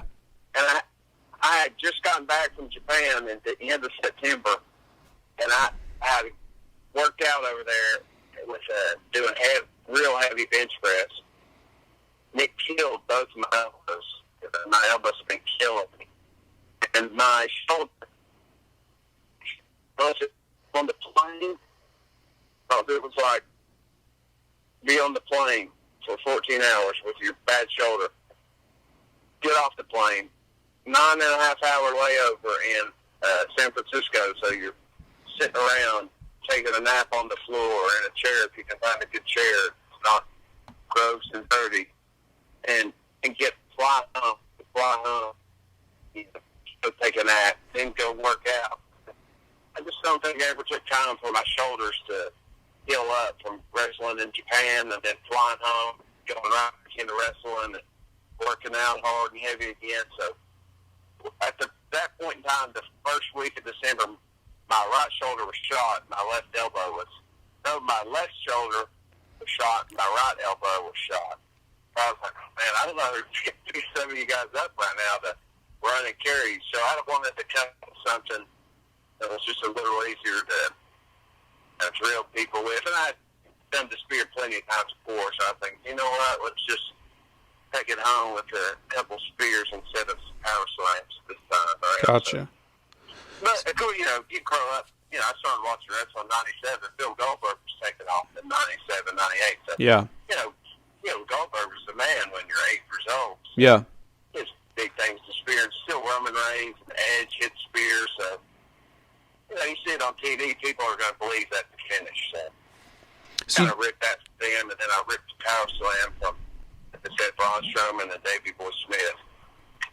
So you said that you were working in Japan. What I hear people talk about how the audiences in Japan are so different. Like in the United States, we're loud and we holler a lot, and in Japan they're just very quiet.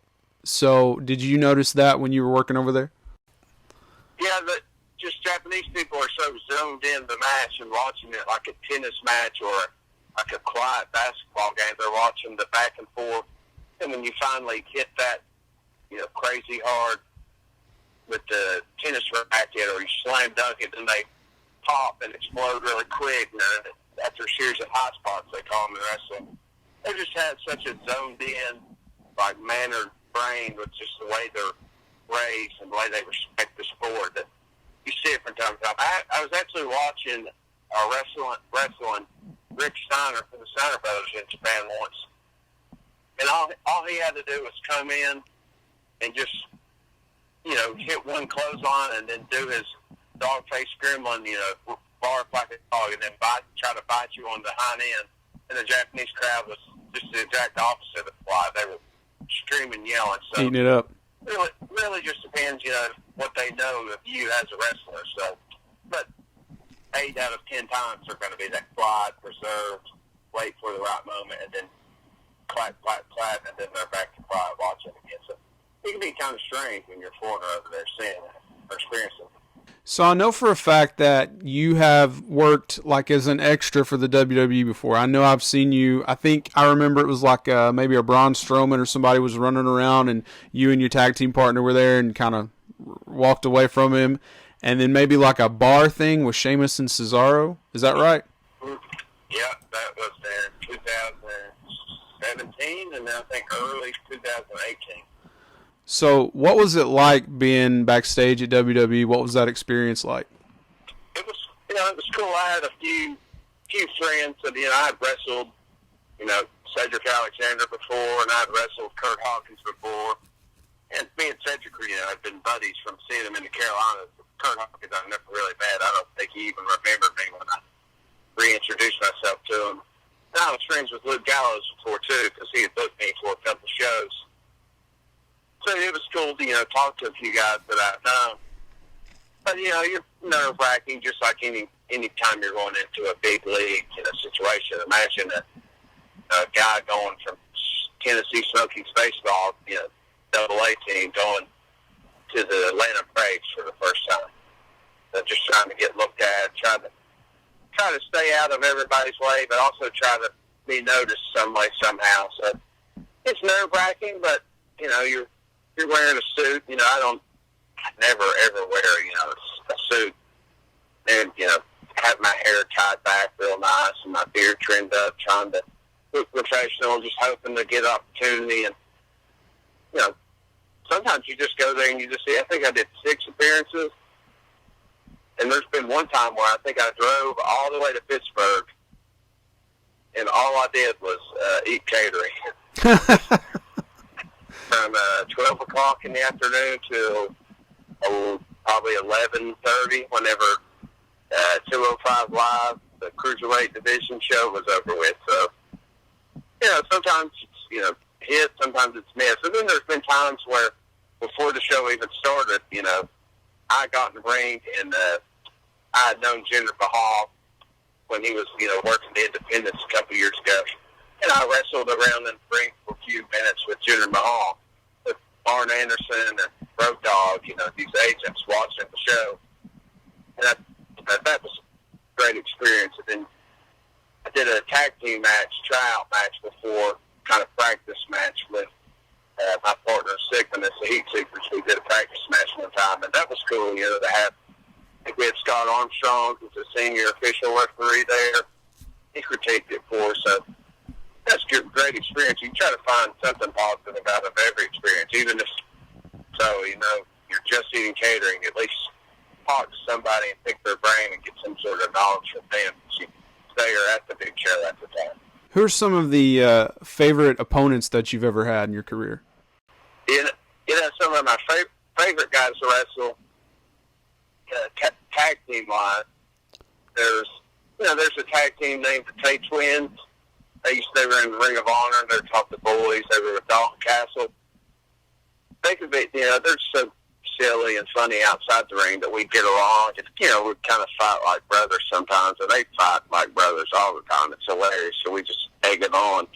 But every time we wrestle them guys, we have really good matches.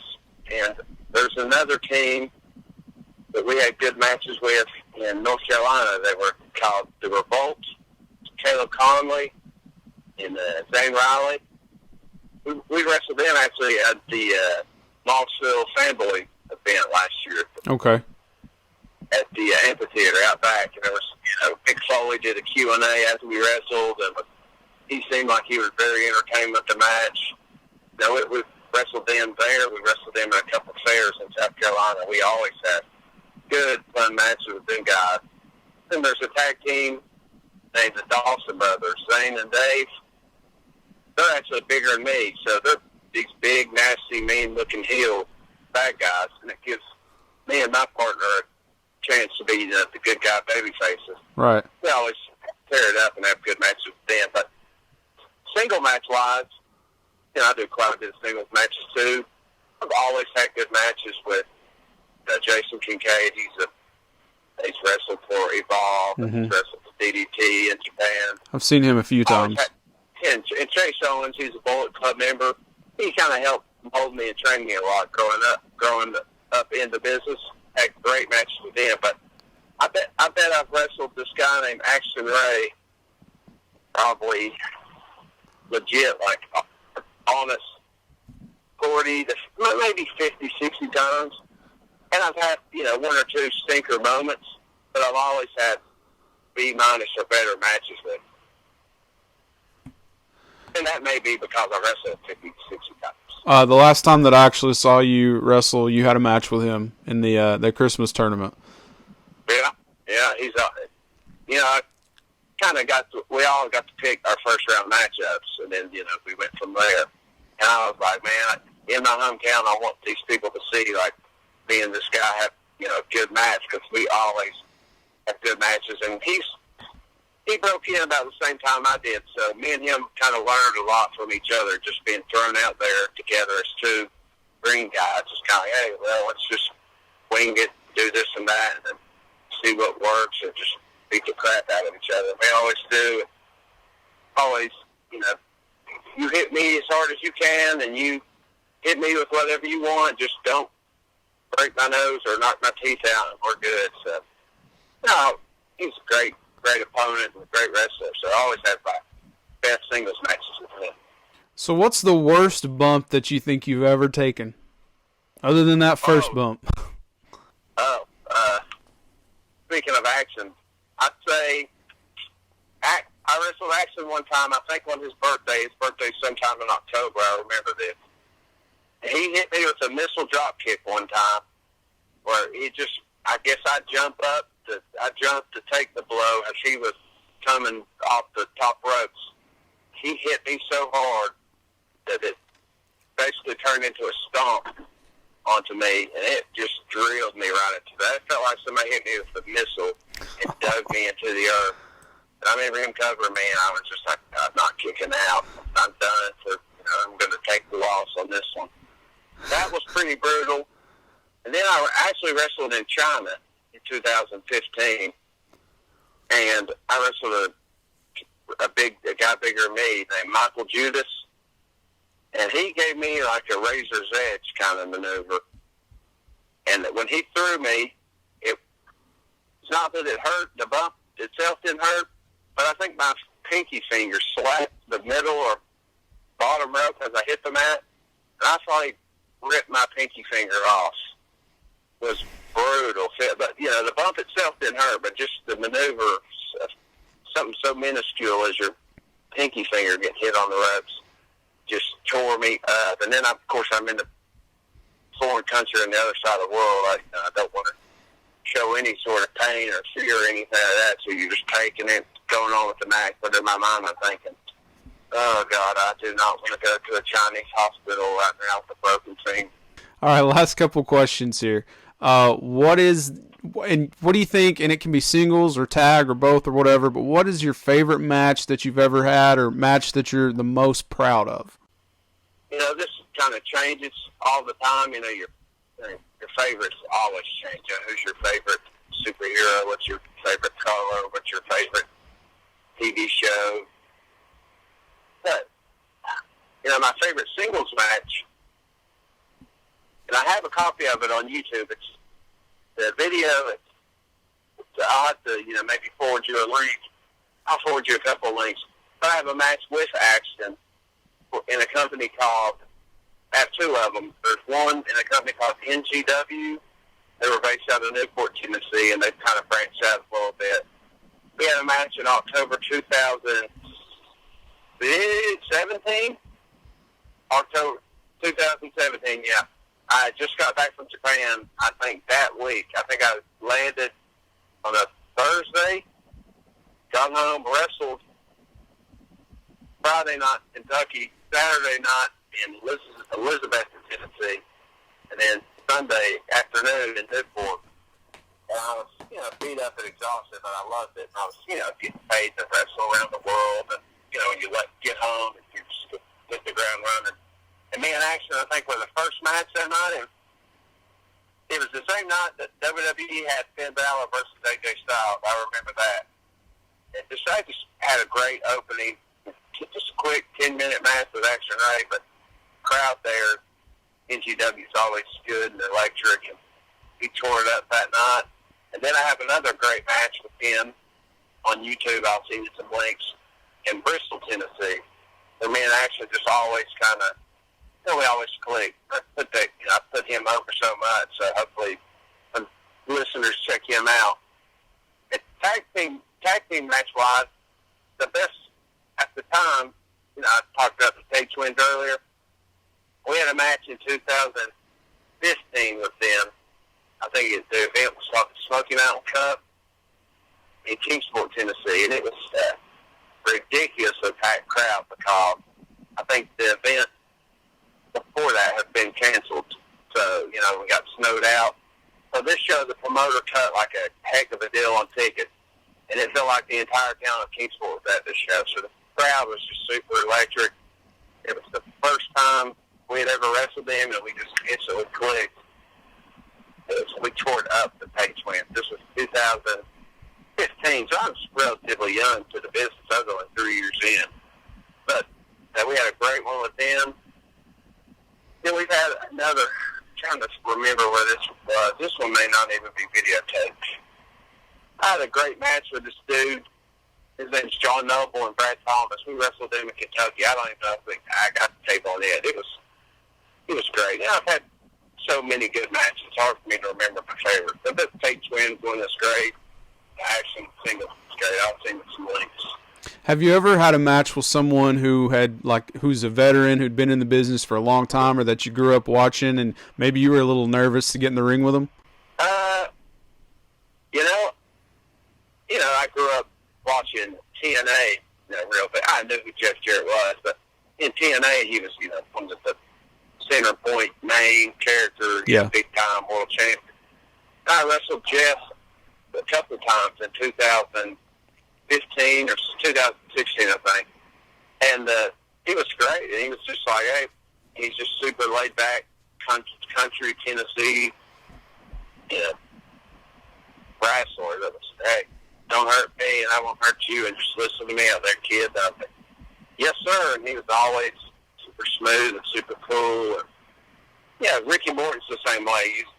He's from Bristol, Tennessee. So I didn't really grow up watching Rockville Express, but of course you respect him when you get in wrestling and you understand all it is for tag team wrestling. So I wrestled Ricky probably 30 to 40 times, but I actually used to train a lot at school.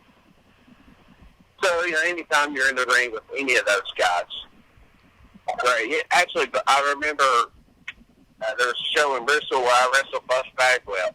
He couldn't remember my name for the life of him, but he kept calling me something that started with E. So I said, well, at least he knows my name starts with E. And Buff was in, ridiculously good shape, and he's still in good shape. Yeah. He hit the top rope blockbuster finishing maneuver on me. I was like, man, I really hope I take care of Buff on him hitting me with this finisher. No, most vets are pretty cool. It's normally the grumpy, crappy ones that that are just super bitter that you just say, hey, you just shake your head and not worry about it. I'll tell you a great veteran that I had a great match with breaking in. He was the guy that helped train me. His name was Tom Pritchard. Okay, Dr. Tom. Yeah, he runs the Jacobs Pritchard Academy in Nashville. Right. I trained with him for 3 months in 2013. I think I've wrestled him twice. Both times he's made me look a million times better than I really am. So he's a great veteran, old school wrestler, one-on-one wrestling that make you look a lot better than you really are. All right, Elliot, last question here. This may be the most important question, and it's not even wrestling related, but it's a big deal on this show. Marvel or DC? That is a big question. I was laughing earlier because I was listening to comedian Brian Posehn talk about growing up and him not even ever knowing there was a feud between Marvel and DC until he, joined other kind of nerd, kind of culture kids. They were like, yeah, you can't like one, you can't like the other. It's like, you can't like Star Trek, you like Star Wars. Yeah. But,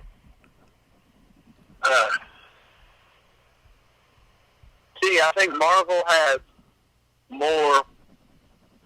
Marvel has Spider-Man, and Spider-Man's like amazing. Mm-hmm. One of the best superheroes ever. And they have the Hulk, which, I've always been a big kid, so Hulk was always somebody that I really, really, really was a thing. The Hulk is the dude. But saying that, because, Captain America and Iron Man weren't nothing big until their movies got made. I hate to say that, but I was a nerdy kid, but I wasn't a super deep, dive into comic books. But the big, Captain America and Iron Man really, really took off, and the movies took off. Because everybody knew Spider-Man because he was on TV on Fox when we got home every day. Uh-huh. Same with the X-Men. The X-Men movies are great, by the way. But DC has Batman and Robin, so I'll have to go with DC. Oh, wrong answer. But my partner Tyler, he'll be glad to hear that. He's the DC guy and I'm the Marvel guy, so he'll be thrilled to hear that. He actually wanted me to tell you he's seen you at the gym a few times, but he was too nervous to come talk to you. I think he saw those spears when we saw you wrestle in December, and he thought better of it. That was a good show in December. It stinks right now. The coronavirus situation has got all sports, including independent wrestling, on the back burner. But it's a good time for everybody to check themselves before we all wreck ourselves. Kind of a bit. Yeah, absolutely. Self in line. I got some injuries.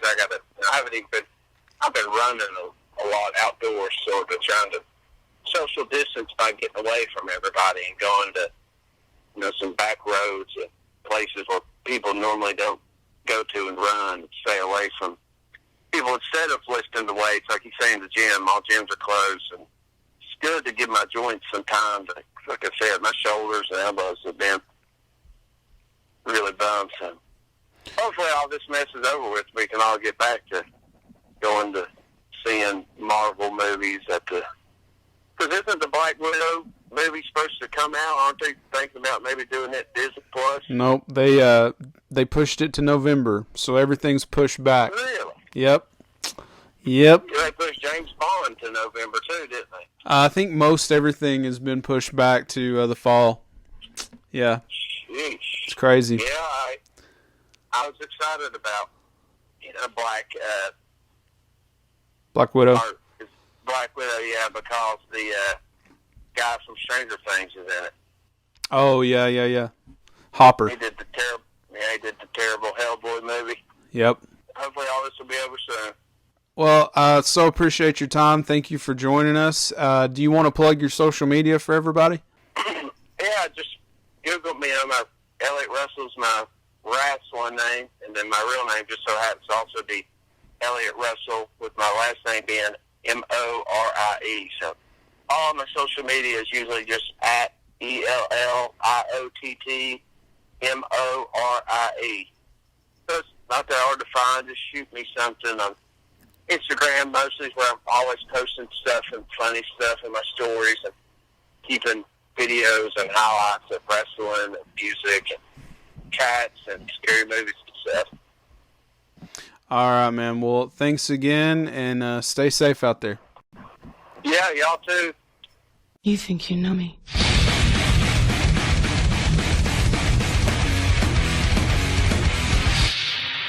On this day, I see clearly. What a song to transition back to us. We never thought we'd hear that live for a match ever again, and we did. This Mania, man, it was not what we hoped for. It's not what we expected. We were supposed to be there. We were, the three of us, the bad company, as we tend to be called when the three of us are together. But it happened. We took it with what it was. We still watched it. We patronized the industry. We enjoyed moments, and that was probably one of my biggest highs of WrestleMania 36 was the return of the rated R superstar Edge. A man who retired 9 years ago due to a neck injury we never thought we'd see in a ring again, but due to some amazing scientific growth and in hospitals these days, with him really striving to get back to being that Edge, and him honestly being in the best physical shape he's ever been in his entire life, he came back. Let's discuss some highs and lows of WrestleMania 36, JD.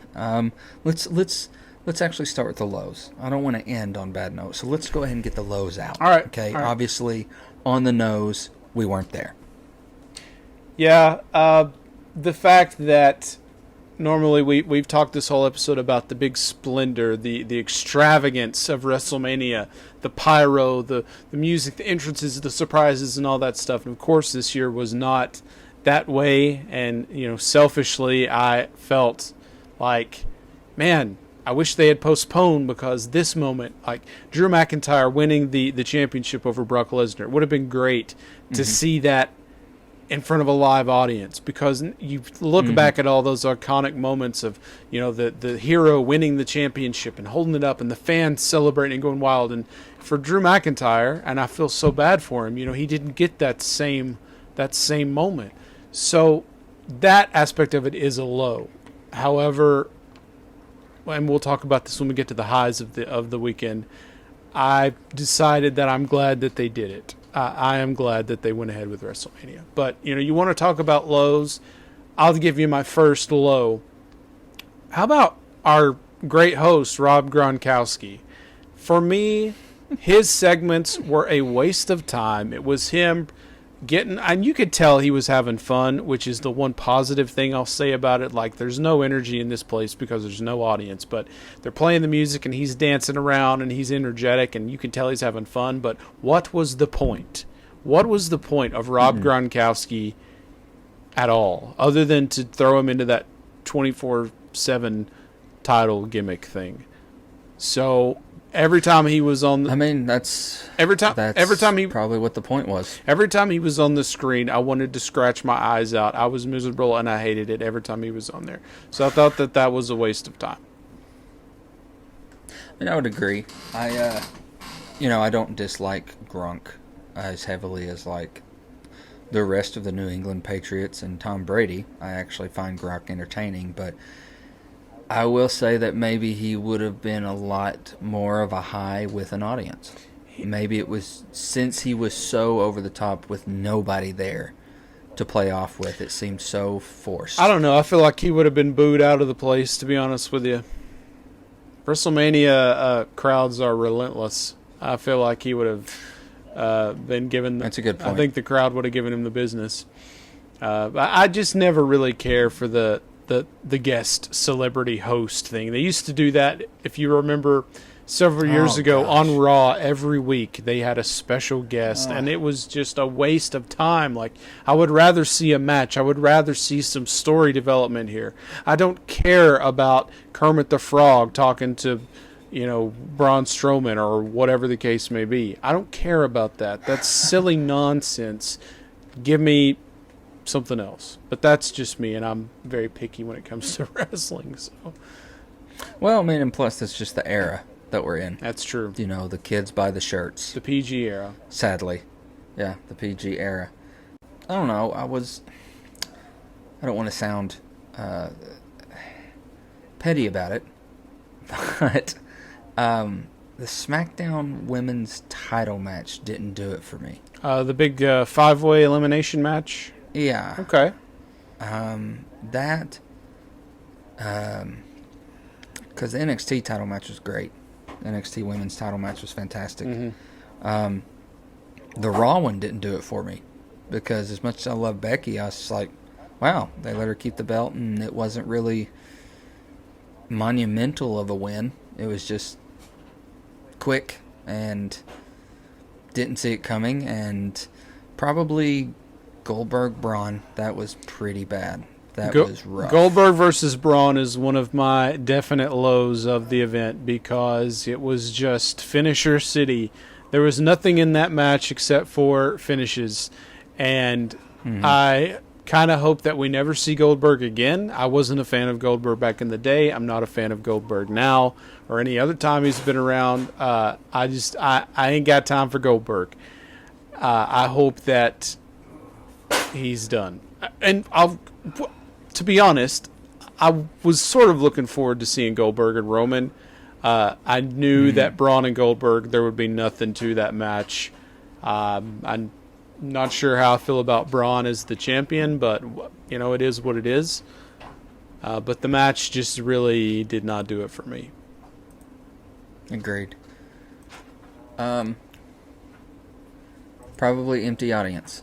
Empty audience is a huge low. And I think the thing that it's the whole time they've been doing the empty arena thing, I've complained about how they walk out like business as usual. They do all their little entrances and their poses and everything, and they get in the ring and they stand up on the corners and they play to this invisible audience. And Elliot and I talked a little bit about this as well, but it makes me crazy, man. Like, what are you expecting to happen when you hold your arm up and play to the empty arena? I don't understand why they couldn't just talk to the camera, knowing everybody knows, obviously, that the audience at home is the only audience that there is or ever will be for this WrestleMania. Agreed. Why not just talk to us, communicate to us, make a connection with me? Yeah. Because when you turn around and you hold your arm up and pose to the invisible audience, it takes me out of the moment. And I'm sure that that's a Vince McMahon thing. I'm sure that it's because, it's like business as usual. We don't talk about anybody being sick. They're trying to act like there's nothing wrong. But clearly, it's not the same. And trying to avoid the fact that it's not the same, to me, I felt like was a bad choice. Well, I've tried to be optimistic and defensive, like, it's just like us being on stage, the show must go on. But I agree with you on the other foot, we would have been interacting with the camera, not an invisible audience. You, as a director, would have said, we don't have an audience, but there's a camera. Mm-hmm. Treat the camera like the audience. That's the audience, right there. Nobody in the seats. Obviously, all 80,000 that were supposed to be there are watching it here. So interact with them, with the camera. The camera is that audience member. They talk. That I do completely agree with. They talk all the time about the WWE universe. That's the fans and how important they are and what an influence they have over the product. But in the middle of this show, the WWE universe is in the camera. They're not there in person. So I felt like it was insulting my intelligence. But yeah, I get that. I do understand that. So I think that other than that, another low that I really wanted to talk about was Elias and King Corbin. I don't understand the point of this match. I didn't care anything about it. I don't care about either one of them. And also, what was the point of having Elias and Corbin do the Lion King spot on Raw a couple weeks ago, or SmackDown, or whatever it was, when Elias fell off of the top of that little, platform thing, and they did the cutaway, and you hear him hit the floor, but you don't see it. What was the point of that when he doesn't even sell it in the match? Like, he walked out just fine, like nothing had happened. Why did he not walk out like, hunched over, or like really like, oh, I'm at a disadvantage because I fell up 10 feet off of that big thing? He acted like nothing had happened, so what was the point of it? I didn't see a point of anything they did, honestly. I mean, and I don't dislike Elias. I like Elias. I can't stand Baron Corbin. You can have any star in the industry tell me that he's such a hard worker and he's one of the first to show up, one of the last to leave. That's great, cool. I don't like him. And I'm sure there are tons of Corbin fans out there. I don't care. But they just forced this feud like over 2 or 3 weeks before Mania, when we know that Mania is something that doesn't get forced 2 or 3 weeks before. Mania is the culmination of things like 3 and 4 months in advance. This match wasn't. And we know that. We're not, like I said, we're not ignorant. We know that. So don't give it to us. If that's all you're going to be, if that's what your product is, that match and that story, I'd rather not have it. All right, so this is depressing me. Let's move on to some of the highlights, some of the great moments of WrestleMania weekend. And I'll start. Although I felt like Night 2 was better as far as matches go, I was more interested in Night 2. Night 1 had in my opinion, for me, the best match, which was Seth Rollins versus Kevin Owens. I really enjoy both of them. I'm a huge Seth Rollins fan, and he always has memorable matches every year at WrestleMania. He always does a good job. Kevin Owens, he had the big moment where he jumped off the sign. You and I both were excited about that. I know we talked about that. And it was just a great match, a fun, entertaining match. So for me, that was number 1.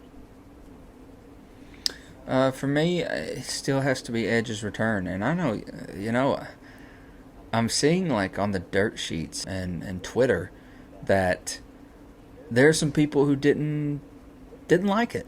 There are some people who thought it was too long. I will agree it was a long match. Mm-hmm. Like, for instance, one of those gossip-mongering people who call themselves wrestling columnists, Brian Alvarez, who's constantly this is what's going to happen. I'm an industry insider, blah, blah, blah. He called it the most boring match in Mania history. And I want to be like, did you watch Elias and Corbin? Did you watch countless other moments in WrestleMania history where people were probably like, that shouldn't have been there? I mean, for the love of Pete, we saw Snooki in the ring. And we were like, this is garbage. Why is this? So for him to say the most boring in Mania history, take a step back. Yeah, Brian. no, I think that shut up. just for the fact that Edge was involved in the match, I was excited about it and I was glued to it because I was just so happy to see Edge back. I wish that he had his comeback match in front of a live audience, like I, wish that everybody had a live audience for this event. I was satisfied. I enjoyed the fight. We'll just call it. It wasn't really a match. It was a fight. And there's also a lot of talk about, and I know you pointed it out when it happened, when Randy put Edge in the weights kind of around his neck.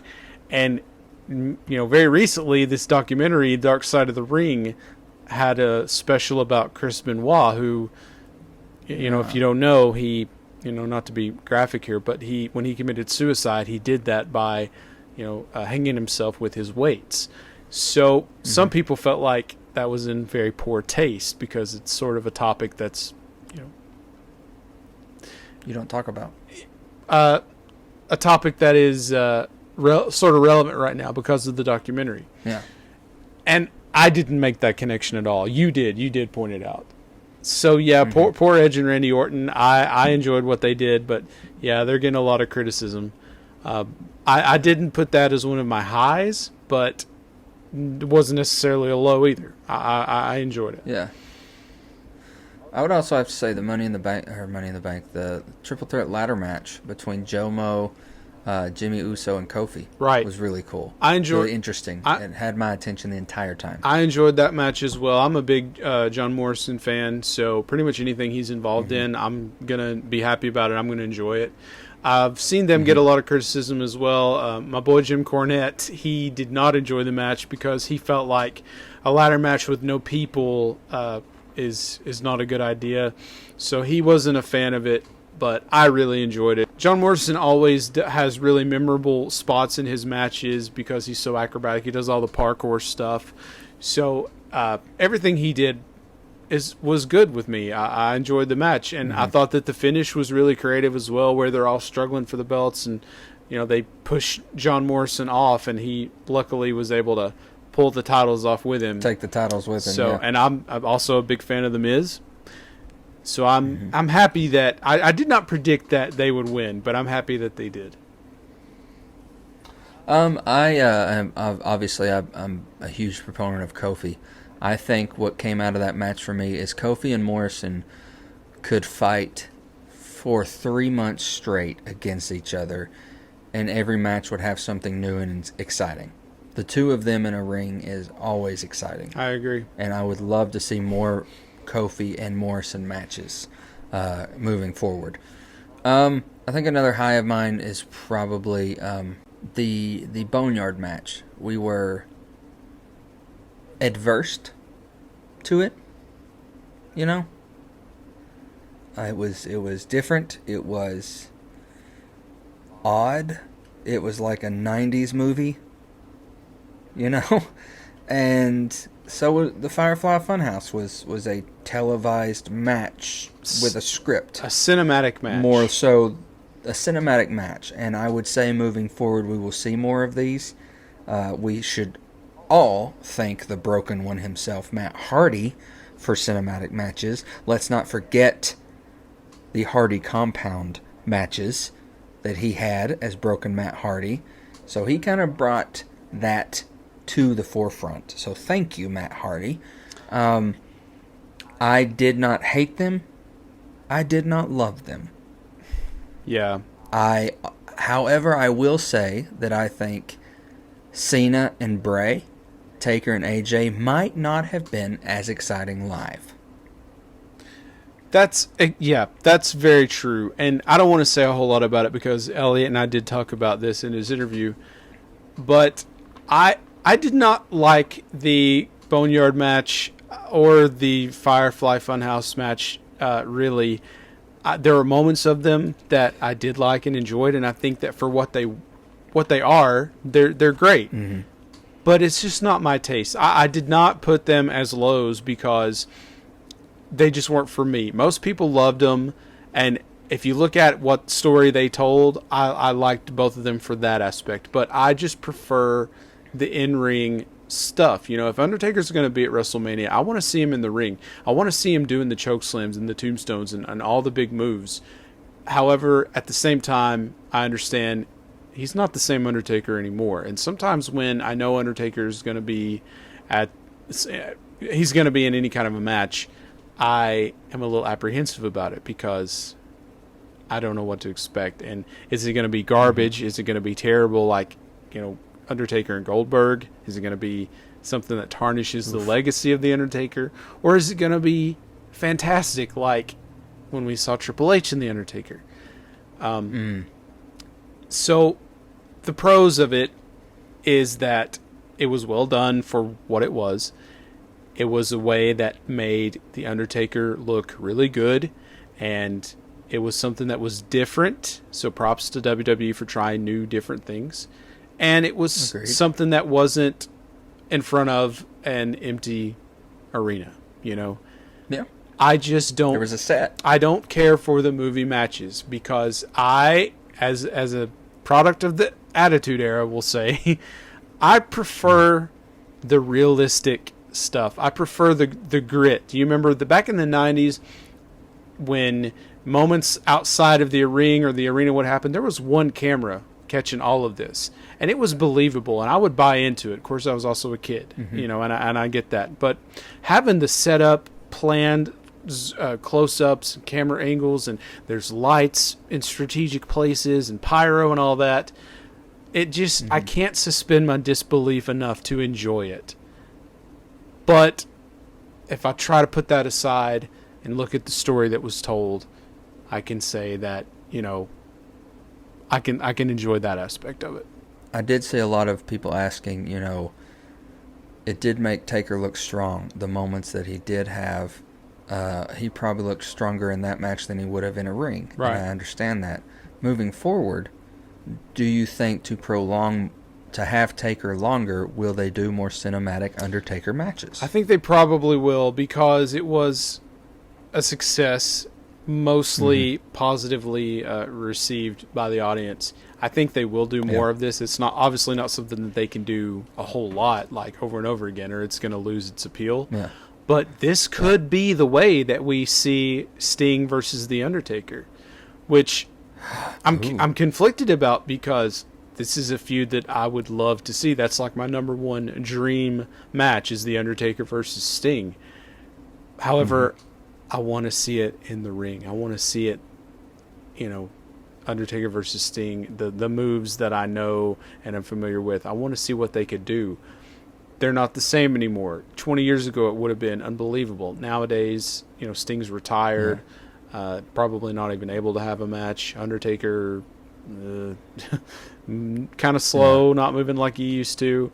So seeing it in this cinematic form is a way to do it well and disguise those weaknesses. But would I enjoy it as much? I don't know. Any more highs? Any more shocking moments that stick out? Well, we didn't get any shocking moments, but another thing that I took away from this WrestleMania as a big positive was Charlotte versus Rhea Ripley. I'm not necessarily a Rhea Ripley fan, but I am a Charlotte fan. This match I thought was great, man. It was believable. They had intensity. They were slapping each other. They were stiff. It was a good match. I was hoping Charlotte would get the win. I predicted Charlotte would get the win, and she did. And now we're going to get to see Charlotte versus all of these superstars on the NXT roster that we never would have seen otherwise. So I'm looking forward to that. I love Rhea Ripley, and I have been very vocal about that. She was dressed as my favorite Saiyan from Dragon Ball Z, Vegeta, which I loved even more.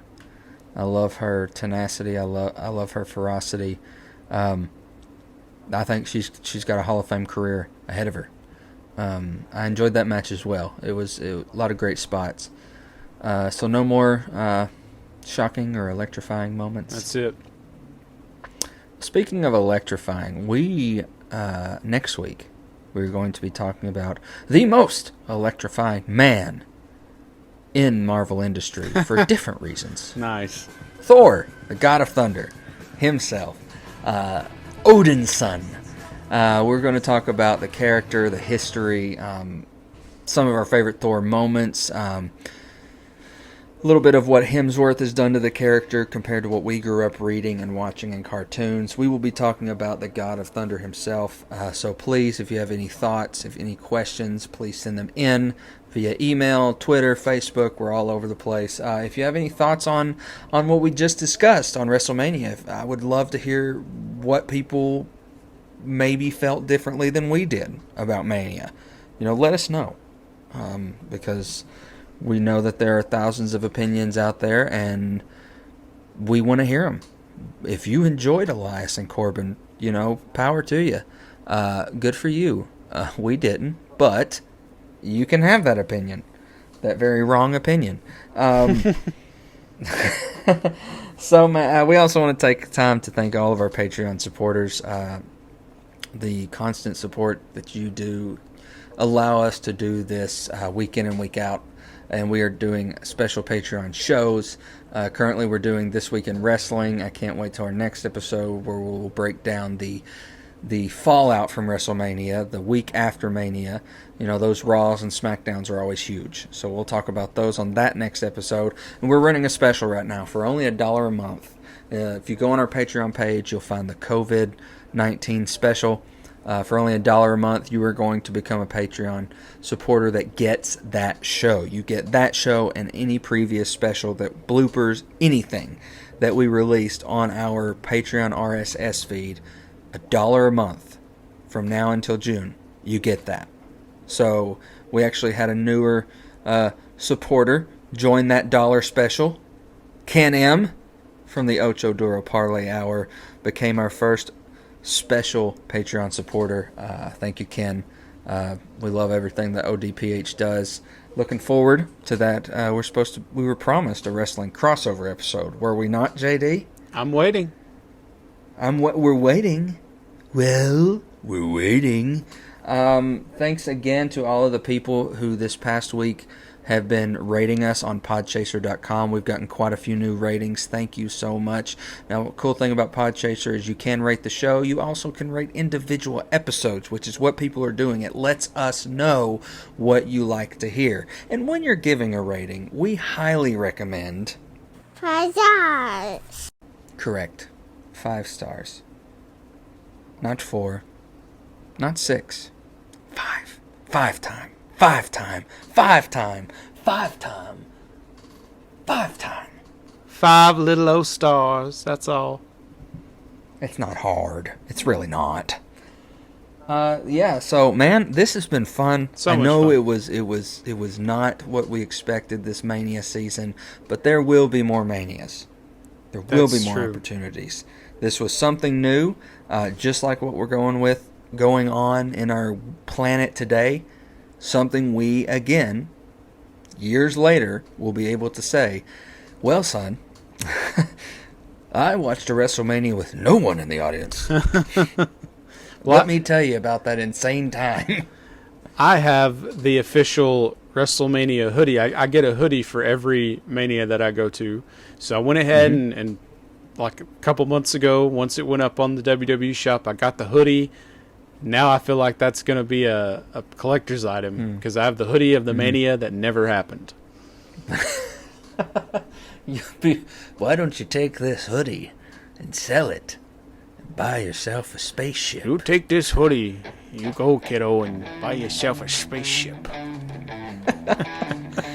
Well, man, I've had a blast with you yet again another week. I guess we will talk to you next week when we talk about Thor. And that's the bottom line, because 30 and Nerdy said so.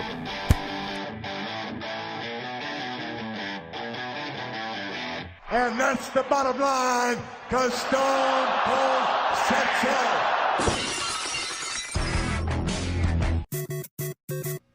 You've been listening to the 30 and Nerdy podcast with your hosts, Josh Davis and Tyler McDaniel.